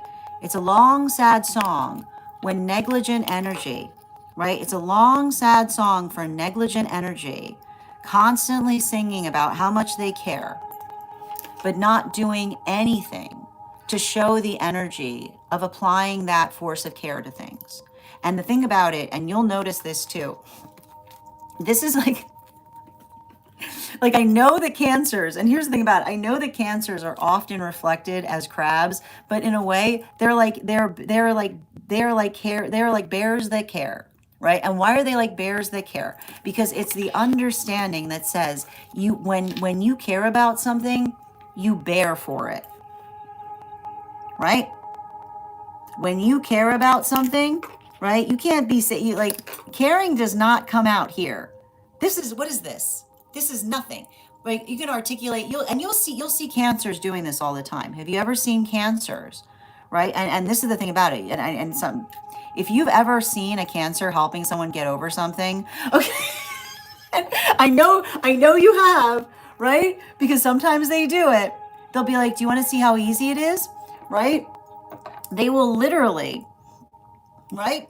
You'll see a Cancer turn it on, be like, oh, but, right? And they'll go through, right? They'll do the pantomime of another person articulating the emotional, like they'll bring forth the false emotion of another person articulating empathy to show another, right, how easy it is, right? Because it's easy to, like, and this is the thing about it, Cancers understand emoting, right? Emoting is one thing. Emoting is not the same as caring, right? Because, and here's the thing about it, right? What do you put around in a moat? What do you put around a moat? Right? What do you put around a moat? You put a moat around something to fortify one's own position, right? So this is what often, I feel like this is what often cancers are articulating right now, right? Pay attention to another person emoting instead of doing something, which is the quality and condition by which and this is the thing you'll notice with cancers sometimes will be like, I don't have time to emote right now. I'm too busy trying to fix it, right? Bottom of the deck, right? Cancers are like, I'll cry later, right? Cancers are like, cancer, like, and this is the thing, like, this is what often happens, because again, you'll often see this with cancers. There's energy, like they're very energy, like this is not to do, like, and this is what often happens when it comes through with cancer energy, right? Because it's not the space, they don't necessarily, they don't reveal their vulnerability on the outside. So the quality and condition by which another person says, you're not reacting to this the way I expected you to, and someone being like, do you want me to emote more? Right? Like, sometimes that's why it's hard for cancers, because often when they're going through something, it's happening internally. And the quality and nature by which another person says, like, oh, but you're not reacting to something the way I would expect you to. Why were you expecting something? Right? That's not and this is, you'll often see this. Like, you'll often see someone who cares about a cancer, like, they'll be like, what are they doing? Be like, they're working through it. Right? They're working through it the way that they know best. Like, leave them to it, because it's the understanding. And this is often why you see Cancerian energy that's very protective about the way others carry emotions, particularly as it relates to others being like, well, but they're not emoting the way I expected them to. Why would you expect someone to emote a certain way? That's disturbing, right? Like, that in itself is why we see, like, that observation of letting, like, when we care about each other, right? We don't identify the fact that we're not reacting the way that we expect. But this is why you say, like, cancers will be like, how are you actually, I know you hear you saying that you care for someone. How are you actually caring for them? Right? Because care does not exist in air, right? Care is not air, which means the space by which another person just talks and on about how much they care about someone is often evidence about how little they do, because they're not necessarily doing anything to facilitate that care being shown. Next sign that we're reading for right now is our Geminis. Gemini, sun, moon, and rising. What do we got right now? 3 cards, please. King of Cups in its upright. First one tonight. Page of Cups in its reversal. 5 of Cups in its reversal.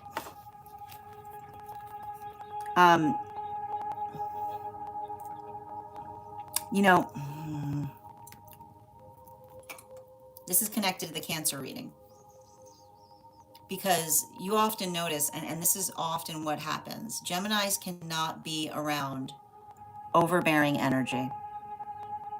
You want to lose a Gemini real fast? You want a quick prescription on how to get rid of a Gemini real quick? Become overbearing, right? Because you have to understand that overbearing, right? Overbearing is identified or articulated by another person, right? And here's the thing about it. There is care. When we give care, when we actually care about each other, 0 expectations connected to our care, right? You want to see someone actively caring for someone? You see, when you give care, 0 expectations in relation to giving care, right? That's why you'll see Geminis putting care everywhere. They're like, here, right? And someone will be like, what? Like, right? Geminis will give care and they'll run away, right? They'll be like, take this care, right? They'll be like, surprise care, and then they'll run away, right? Because, like, Geminis understand that when we care about things, it doesn't cost us anything, because, and this is why it's often over, like, a lot of inner child healing, because there's nothing worse, right? There's nothing worse than someone who extends care and then tries to say, now you owe me. That was not care, was it? Right? That wasn't care. What kind of care is that? That's not care, right? And this is also why it's sometimes hard for Geminis to receive care when they've had to navigate situations like that, right? There's no owing when it comes to care. There's no tally when it's actual love. But you'll pay attention to individuals who potentially articulate upon the fact that they put love into things and be like, well, you know, after all I've done for you, and Geminis will be like, excuse me, what did you just say? Did you just say, did you just say that all that love had an expectation on it? Oh, you were paying for something in advance. Oh, this is transactional, right? Like there you go. Like with the minute that you try to quantify the care that you bring to a Gemini as transactional, you're suddenly going to get the business end. You're going to get the business end of a Gemini, right? You're going to get the business end of a Gemini real quick. You'll have that Gemini. The next time you see that Gemini, they will be in a suit. They will have a calculator. And someone will be like, but no, but this is, and they'll like, the Gemini will just sit there and be like, this is what you said, right? Like and the other person will be like, what are you doing? Be like, this is what you said. No, you stated that you were giving me all that love, but then you said that there was something you were expecting for it. So this is now a transaction. So that's why you'll see a Gemini getting out a calculator and be like, no, actually, how much do I owe you? Right? Right? You'll see that Gemini. You'll see that Gemini understand. And now this is, but here's the thing about it too, right? And this is what's important. Look at that. All those cards on the bottom, on the falling out. This is either one or the other right now for Gemini.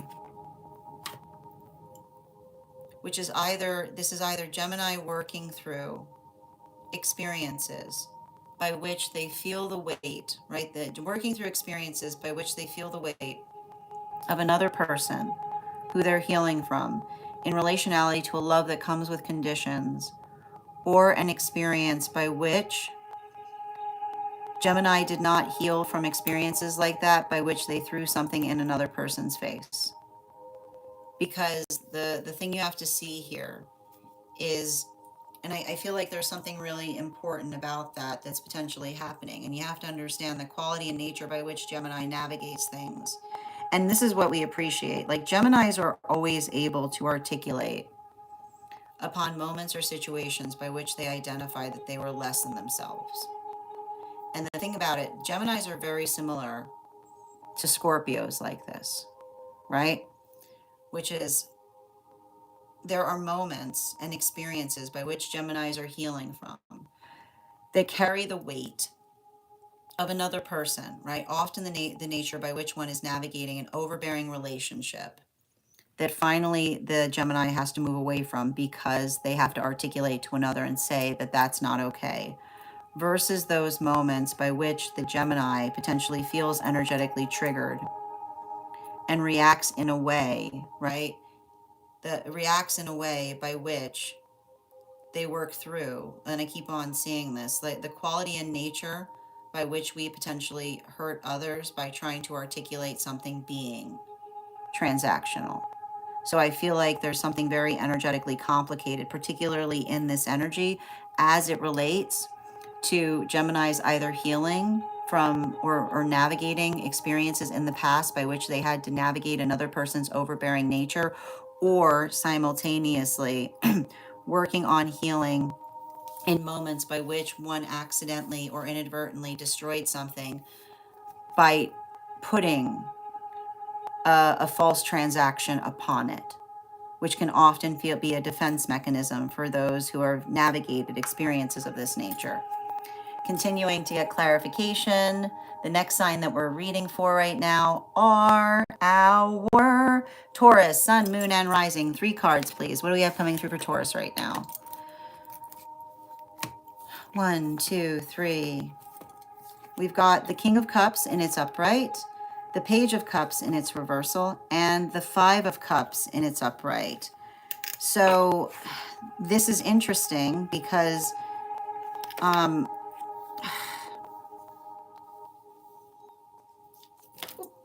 you know, I feel like there's something important that we're seeing right now for those with Taurus placements as it relates to building into the present.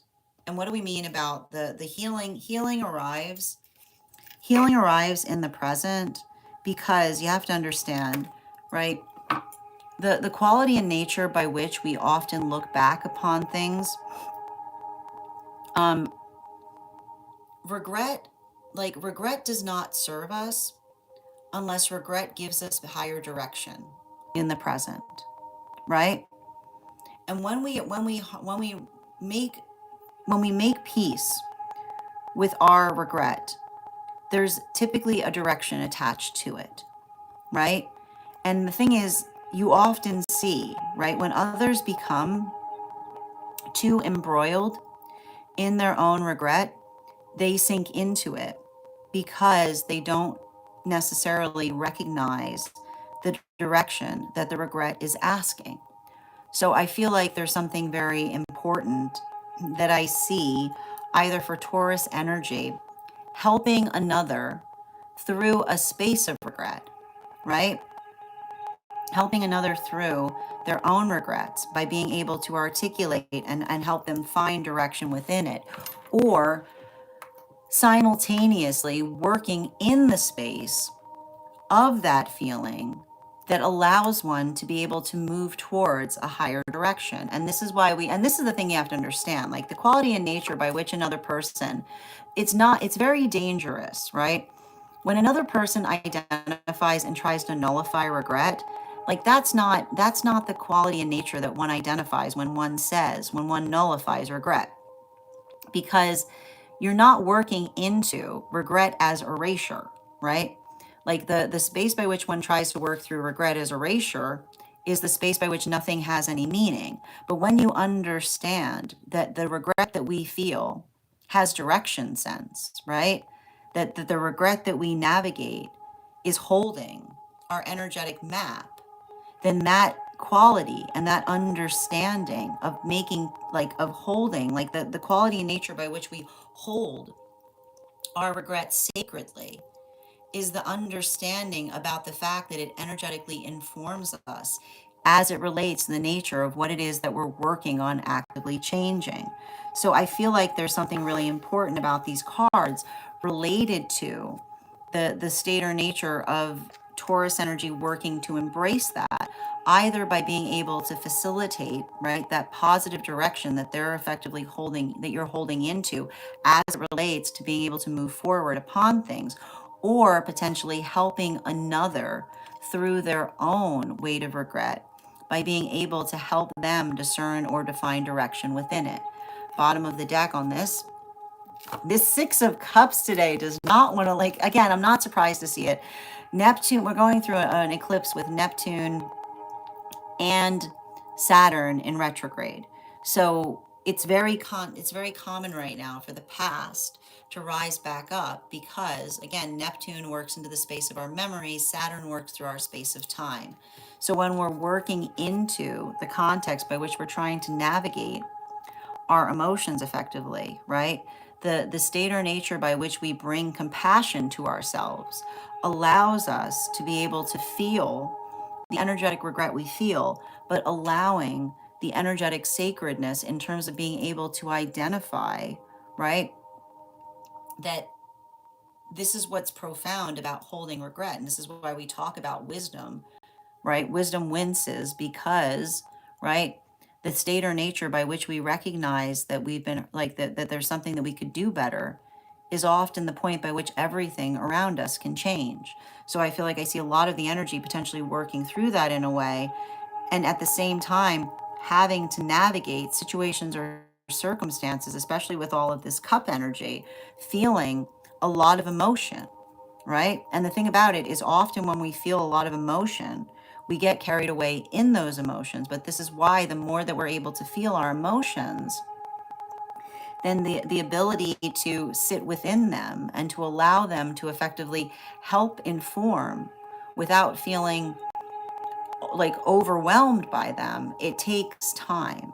So especially, I feel like for a lot of the energy, this is almost like working into the space of nurturing, either identifying experiences by which others weren't there to help one through that observation, or going through inner child healing in terms of understanding the safety to feel emotions, right?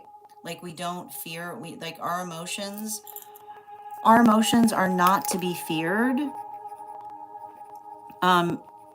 So long as but you'll often see, and here's the thing about it, and this is what's hard about it, right? Those who are afraid of their emotions will often try to articulate that there's strength in not feeling them, right?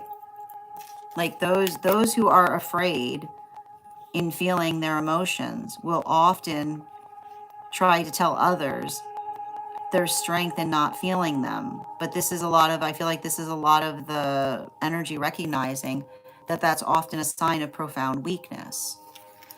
While continuing right now, the next sign we're reading for right now is final cards for the night. Aries, Sun, Moon, and Rising. What do we have coming through for you? Last week's cards were wild. What do we have for you this week? We've got the Eight of Swords in its upright, in combination with our Emperor in its reversal, in combination with our Two of Pentacles in its reversal. So what are we effectively identifying with this energy? You know, there's something really important that I'm seeing right now for Aries as it relates. I keep on seeing all we have is our word.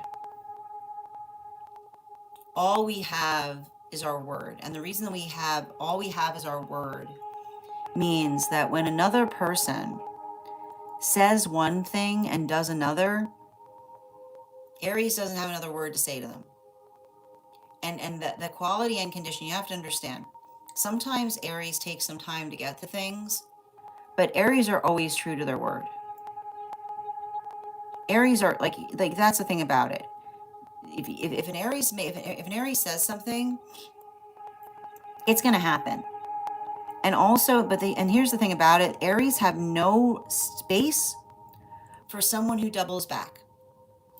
And what do you mean? And what do we mean by someone who doubles back? Someone who doubles back is someone who says one thing, right?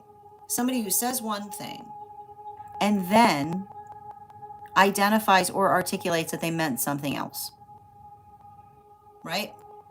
And here's the thing about Aries, catch others doing this all the time, right? Aries will literally sit there and say, that's not what you said. And another person will be like, that's what I said. Be like, Aries, and again, similar to Scorpio, Aries will say, that might have been what you meant, but that's not what you said. And there's a big important difference there, because you have to understand the space between. Aries work really hard in terms of fixing the distance between said and meant, right? Because what is the difference between said and meant? Sediment. It impedes. It slows things down, okay? The difference between what one says and what one means, it is incredibly important that we are energetically clear, because said, meant, sediment, right? When another person shows that they've got sediment, right? Then Aries is like, I don't have time for this. Because when Aries has to sit there and try to interpret, right? Like Aries will sit there and identify the fact that there are many things, but Aries are not, right? Aries are not inclined to feel like they have to energetically interpret another person's meaning out of what they're saying. Because when we have to become interpreters, it's very convenient, right? It's very convenient for the person who's sediment. Because when the person is sediment and one has to interpret, then the other person can change what they mean and be like, oh, you clearly didn't understand what I said, right? Because you aren't speaking clearly. And so often that quality and condition is enough to completely eradicate an Aries trust in another person, right? because it's not just enough, right? It's not just enough to value your words, but understanding that your words are important. And that when you are working into caring about each other, you don't leave wiggle room, right? And this is the thing about it. Aries have been hurt by individuals that try to create wiggle room, which is being like, I know I said that, but I wanted to see what you would do. What? There it is, right? That's not care, right? I know I said that, but I wanted to see what you would do is the quality and condition by which the energy, right? When like Aries don't stick around for that. And the reason is because, right? We are not each other's, right? We are not each other's lab rats. And the thing about it is, and here's the thing about it, right? And you'll often see somebody, right? You'll see somebody who sits there and they feel like they're very clever because they'll sit there and they'll be like, oh, but I did that, but I wanted to see what they would do. And being like, that's a horrible person, right? That's a horrible person right there. Because why would you ever create a condition by which you want to assess what another person would do in you saying something that was hazy? That's not a person, right? That's not a relationship. That is abominable behavior.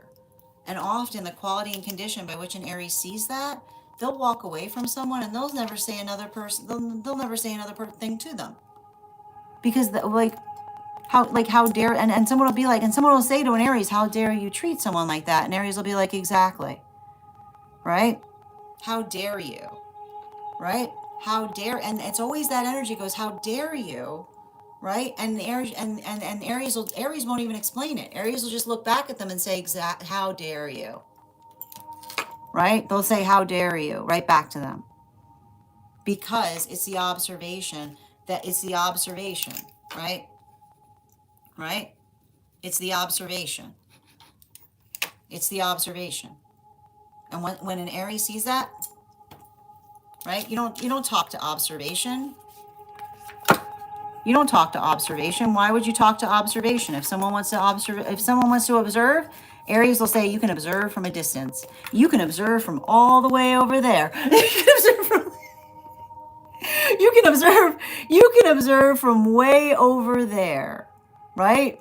That's how far you can go in terms of being able to energetically observe something. Thank you so much for having. That is all of the signs that we're reading for tonight. I want to thank you guys so much for being here tonight and sharing in these messages. That was all of our signs. If you missed any of them, you'll be able to find them over on the podcast. I want to thank you guys so much for being here tonight and sharing in these messages. Just a reminder, if you would like to book a private reading with me, it is a 2-step process. You have to book the reading, you have to pay for the reading. Please make sure you do both if you'd like to have that reading. Please remember that I will never, ever, ever, ever, ever, ever, ever reach out to you for a private reading. I'll never DM you. I'll never PM you. I'll never slide into your inbox and tell you that I have a very important message that only I can deliver. The only way you can book a reading with me is if you book one on my site, so I would encourage you to do it there. A couple of updates before we move into personal readings tonight. First and foremost, thank you to everyone who attended our recent class on the 3 cards. Our next class will be held on Thursday, September 17th at 5:30 p.m. PST, 8:30 p.m. Eastern. We will be continuing our studies into the tarot with a focus on the 4 cards of the minor arcana. If you'd like to become part of that tarot class program, all you need to do is head on over to my stack and become a paid subscriber. Your paid subscription to my stack is your ticket of entry into our live classes each and every month. You will also, as a paid monthly subscriber, have access to over 9 hours worth of material in the Tarot Church Library class archive. It's not necessary to catch up. I'll be doing my best to give you an update prior to beginning the next class, but the material is there for you to receive as you're ready to receive it. You'll also have access to a one-on-one chat with me and the other students to ask any questions they may have in relation to anything we've learned and studied thus far. And if you become a founding member, not only will you receive a discount on the full year's worth of readings, you'll also have access to over 20 hours worth of material in the Tarot Church Library class archive, as well as the opportunity of receiving you'll also have access to, if you become a founding member, not only will you have access to all of that, but you'll also have the opportunity of receiving a complimentary assessment by me, where I will meet with you personally to assess where you are on your own personal tarot journey and give you the best insights in terms of how to utilize those classes to the best of your advantage, moving towards your tarot goals going forward. One of the things I tried to do in these classes was make them accessible to the absolute novice tarot reader as well as the seasoned reader. There's definitely something there for everyone. Don't let your lack of experience or your robust experience prevent you from joining us in these classes. And even if you don't become a paid subscriber to my stack, I would encourage you to follow me there to stay up to date on any new offerings or services. I also post my weekly newsletter there, which will let you know about our in-person events as well as our online live schedule, and my mystic meditation articles, which give you updates on everything you've been seeing energetically in the cards. I just wrote one recently on the new moon that we experienced. I'll have one out shortly on this full moon we've got coming up. Finally, I want to let you guys know that on top of my standard life path readings, I also offer mentorship classes. These are for any of my students seeking a more personalized educational experience with me. I take a very limited number of students for this reason, as those classes are focused on each individual's personal spiritual goals and journey work. Those classes can be purchased on an individual level or as a monthly class series, weekly or bi-weekly, as your schedule permits. Also, for my students seeking more consistent weekly tarot support, I'm very happy to offer weekly tarot insight packages. That is a package of 4 30-minute reads, again, weekly or bi-weekly, as your schedule permits, so that you can stay more consistent on your personal journey at a discounted rate, as well as my dream interpretation readings, which you can purchase per dream or as a series. If you purchase a series, I would encourage you to start to keep a dream journal, as we will meet weekly or bi-weekly with that journal and utilize the tarot to understand the key themes and messages coming towards you in the dream space. I want to thank you guys so much for being here today and sharing in these messages, and we will do this again on Monday. That is our daily collective read. We are going to get back to personal readings. Congratulations to Bridget. You got our highest gifter. And thank you so much to Nikki. You came in second, so you'll have an additional card in your one card the next time that we do our one cards. I've got one more individual on the list for today. Thank you so much, Julia, for getting on the list. I am going to proceed to close the list for tonight. If anybody wants to get on the list for the next time I'm on live, you can do so, and you will have priority, which means you'll be read for before we start the Daily Collective. I'm going to take a moment to read over some of the comments that came through as I was reading. Just bear with me a moment.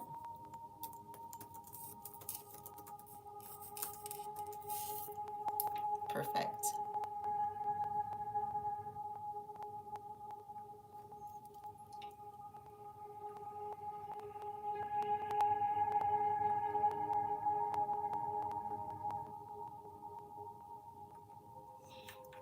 All right.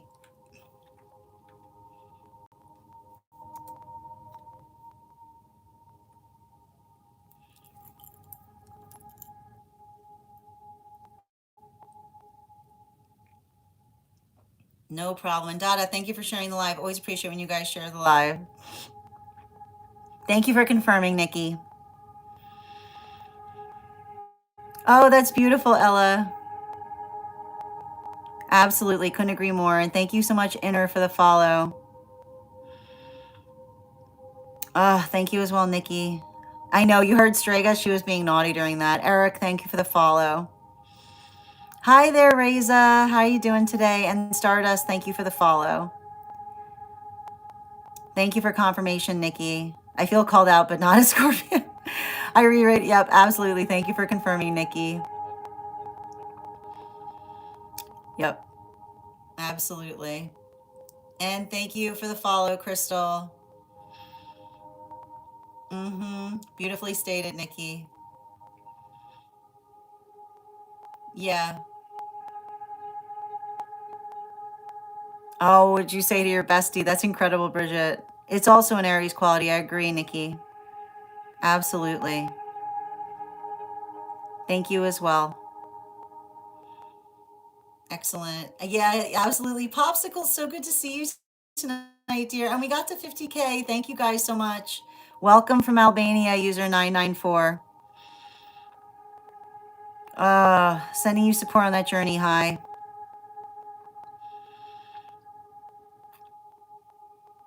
Sending you support, dear. Hi there, Cheesy. Thank you. Aries Sun, welcome. Hi. Yeah, it's a Neptune energy right now. Thank you for confirming. Hi. Thank you as well for receiving this, Bridget. Yep. And thank you, user 778, for the follow.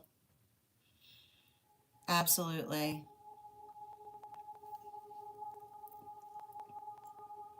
Oh, are you kidding? They did that to you? That's an unhealed Aries that would do that.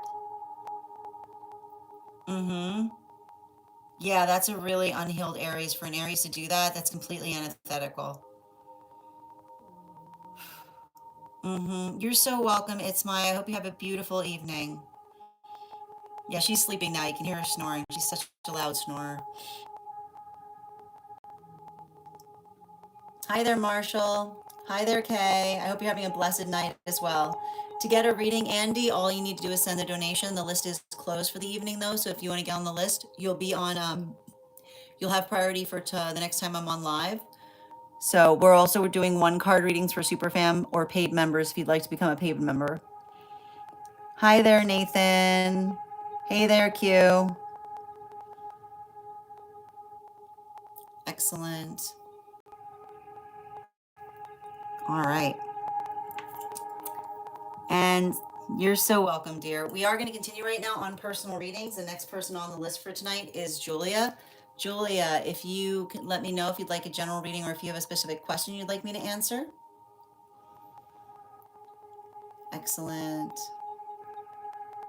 Victoria, if you'd like to have a reading, as I mentioned, all you need to do is get on the list. The list is closed tonight, but you can get on the list for the next time on live and you have priority, which means you'll be read for before we start the daily collective. You can also send the donation directly through the app. It's 3 cards for $29 for those who are non-subscribers.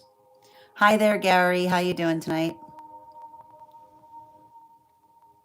If it's a rising sign, I always say like pay attention if it's your sun, moon, or rising because it could be having an impact on what you're feeling currently.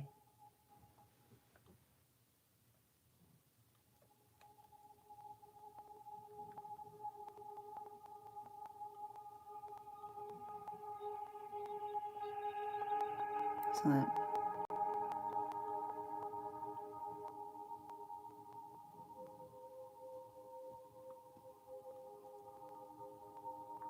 Moment, please. All right. Got it. Hi there, Janet. How you doing this evening? Hey, Kenneth. How you doing as well? I'll take it. Hi there. I got you, Julia. And before we continue with Julia's reading, let's warm up those intuition muscles right now with an intuition check.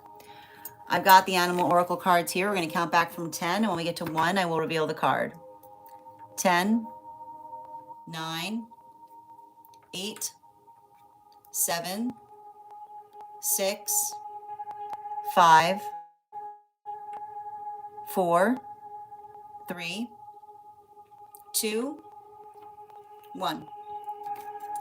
We got the bull. We'll do that again after the next reading. Oh, and I'm going to pin up here. Let me just pin up Julia as I take a moment to read over what was sent. Guys, make sure to give Julia some love.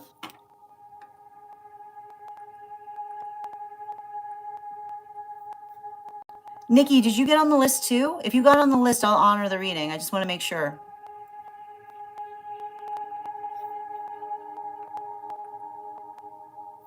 Okay. Oh my goodness. Congratulations, dear.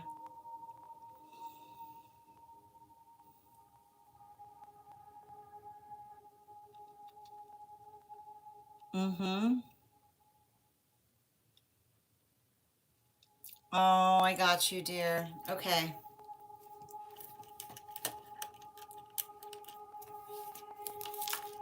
Mm-hmm. 4 cards, please.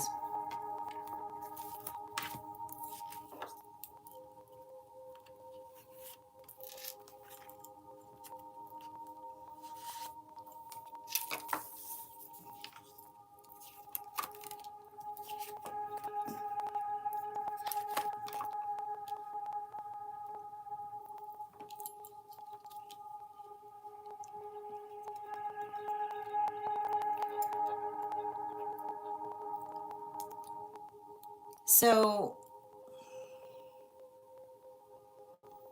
I want to just show you these cards before I start reading because the cards that came through are really beautiful. We've got here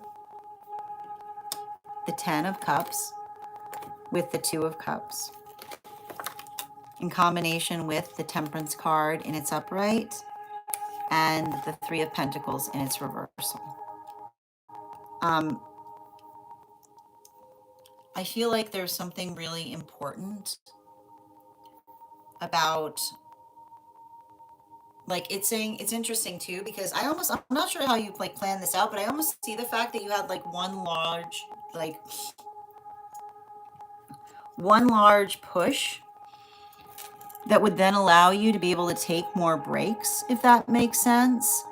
And I keep on getting that there's something very important about that, as it relates to moving in the direction of those that are energetically understanding and supportive of everything that you yourself have been navigating. And it's interesting too, because what I'm really seeing with the energy around you right now is it feels like you're in an environment by which you can finally rest, specifically because the best thing I can describe is I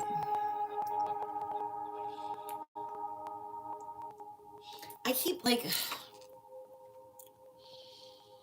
it says to me, like, the best thing I'm getting from one of your guides is the observation of having to effectively have your boundaries up recently for a very long time, which is working through the observation of others that are just genuinely happy to be in each other's company.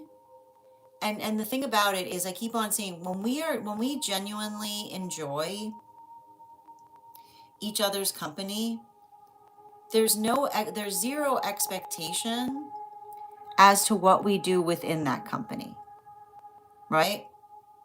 It's purely the energy that allows us it's like the gift of breathing room that we give each other as it relates to not holding any expectation. And everything I keep on seeing related to energy prior to this, it feels very much like you've been navigating situations or circumstances by which others were perpetually asking things of you, right? Even in friendship, right? Like, it's giving me a lot of this energy, and this is what I keep on getting. Like, you are not another person's source of entertainment, is what I keep on getting. You are not there to enliven a conversation. You are not there to create, to effectively create like some feeling of energetic frivolity. And I feel like what's important about this is something about the energy that I see you around, and I feel like this is heavy around the guides, is energy that's treating you maturely, right? Energy that's treating you maturely will basically articulate and state, take all the time you need, right? Because it's the quality and the condition by which another individual articulates and states, take all the time you need, that helps you recognize and define the fact that they're prioritizing your care first and foremost. That it's not something coming towards you in a secondary way, but something that's coming towards you in a way that helps you to understand that they want to see you in the best place possible as you energetically proceed forth. And I feel like this is really important because like the thing I keep on picking up in terms of where you came from was, and I like to point this out, this is what's so difficult when you're navigating others' boundary issues, which is navigating others' boundary issues is often amplified or articulated by others asking more of us than we feel particularly inclined to give, you know? And I keep on seeing, I feel like you're moving away from some serious situations by which there were a lot of volatile boundary issues, which is potentially like it's saying to me, and I feel like this is what the guides were trying to show you in the last location you were in, right? Somebody, and it's basically like what I'm getting here, somebody who wants to see you, right? Someone who can't bear to be away from you for a single moment. And somebody who only wants to see you every second Tuesday is working through the same energetic problem, right? It's the same exact problem in different forms, because what you're noticing in both of those experiences, like either someone who only wants to see you like every second Tuesday or somebody who wants to spend every single moment with you, what you're basically identifying is the important thing that you're noticing is the absence. And what is the absence in both of those circumstances and situations? What would you like? Right? The inquiry as to what you would energetically prefer. So it's interesting because I literally see the fact that the guides feel that in some way, shape, form, or fashion, you're moving away from rude energy. And the thing about it is, rude energy is rude because they never ask what you would prefer, right? It's the same intrusive energy. And the thing about it that the guides are trying to articulate is it's just as intrusive for someone to say, I don't want to do anything without you by my side, versus somebody who says, I only want to see you every other Tuesday. It's the same exact issue, which is like the guides don't see it any differently, because the only thing you have to pay attention to is someone who's never once asked you, what would you prefer? Right? It's like your preference had no part in what you are effectively experiencing. So I feel like what's beautiful like that about this is when all I keep on seeing is like, I feel like I see you surrounded by mature energy. And mature energy, right? Mature energy is effectively going to work through your preferences, right? They're going to navigate experiences or situations by which they recognize and understand or hold empathy as to not only how you're feeling, but what it is that you need in order to heal. I want to give you some bottom of the deck energy on this, and I got to point this out. Every time I read for you, this card comes up, right? I feel like the guides are trying to help you move into a space by which you can work with them more effectively. And I keep on getting, you do not exist to brighten someone's mood. I keep on getting, like the guides are saying, you are not, like, even if you are liquid sunshine, right?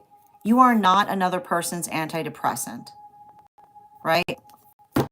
Which is not the quality and condition by which another person states that they need you.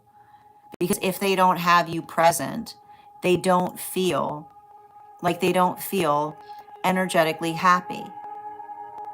Like that is not, and I feel like I don't know what it is that I'm seeing here, but I feel like you are navigating some kind of situation that you've been moving away from with individuals that were trying to make you responsible for their happiness. You are not responsible. It is irresponsible for another person to state that another person is responsible for their happiness. That is not what we do to one another, right? We generate our own happiness, which means we enliven, right? We enrich right?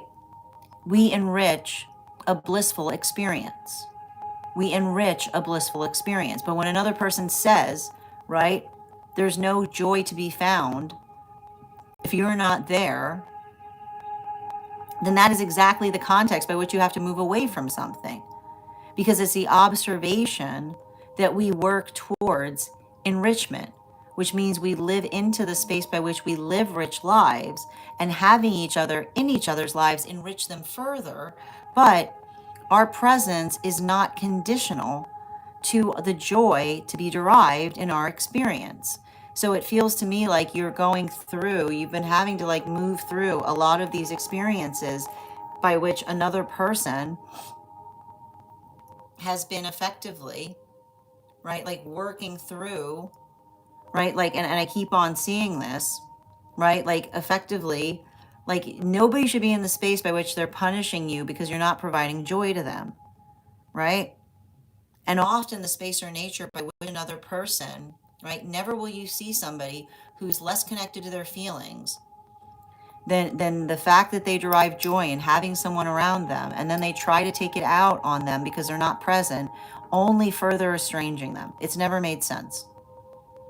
The guides see it all the time. It's as upsetting to them as it is for you to experience. But I keep on seeing, I feel like this is the guides moving you more and more towards mature energy. And a lot of that mature energy you'll see is building into having an enriched life that allows for the space by which we enrich, that our presence enriches our lives further, but not feeling like that enrichment is conditional on our presence.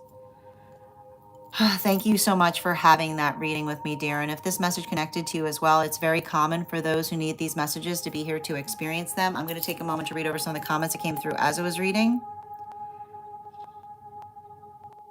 Hi there, Mia. How you doing this evening? The gift of breathing room. Exactly. Yes.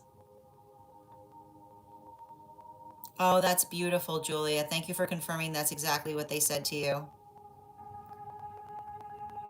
Oh, sending you so much support, Julia. And thank you guys for supporting each other in these comments. Excellent. All right. Okay, my friends. So final call right now for anyone who is a paid member or superfam who has not had a one card reading, who would like a one card reading this evening. Hi there, I am Dinosaur. How are you doing this evening? Tammy, I'm happy the list is closed tonight, but if you'd like to become a paid member, I'm happy to draw a card for you, sending you so much support on that journey. Yeah, I mean, I see somebody, I feel like I see that energy confused, but I feel like the confusion is working into the context by which this is all new to them. Yeah, I can see it. Like they're basically like it's saying to me, like it just says to me like information overload to a certain extent. Just give them some time. All right, my friends. One thing we are going to do before we sign off for tonight is we are going to gift that 50K reading back. Thank you guys so much for helping us get to 50K tonight. So what I'm going to do, oh, thank you, dear. I am thinking of a number right now between 1 and 24. First person I see that has that number will get the reading. First person I see, not the first person to post it. Sometimes I see things in a different order and you guys post them.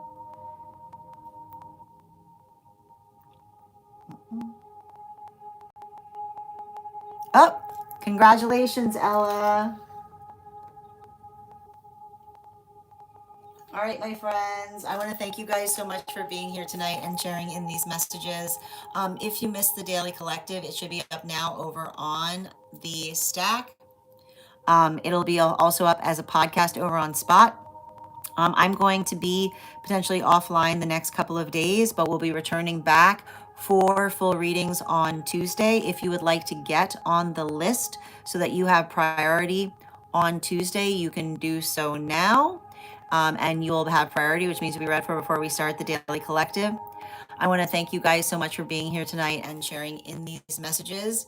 If you became a super fam and a subscriber this evening, welcome. I would encourage you to join our subscriber only disco channel. All you need to do is message me directly with a disco gift, and I'll be happy to send you an invite to that subscriber only disco channel. You can introduce yourself to the collective there, and you'll also find a special coupon code in the perk section that'll give you a discount to our tarot class subscription program. Our next class is going to be held on Thursday, September 17th at 5:30 p.m. PST, 8:30 p.m. Eastern. We're going to be continuing our studies into the tarot with a focus on the four cards. The amount of guides we have change on an individual basis, it all depends on the individual. A lot of the work that I do with my clients is helping to ascertain the nature and the quantity of our guides. I hope that helps answer that question. I want to thank you guys so much for having these readings with me. Huge thank you to my followers, old and new. Thank you for being here and receiving these messages. Huge thank you to my subscribers. Your ongoing support means the absolute world to me. I hope you guys have an absolutely beautiful night. Please take care of yourselves. Please take care of one another.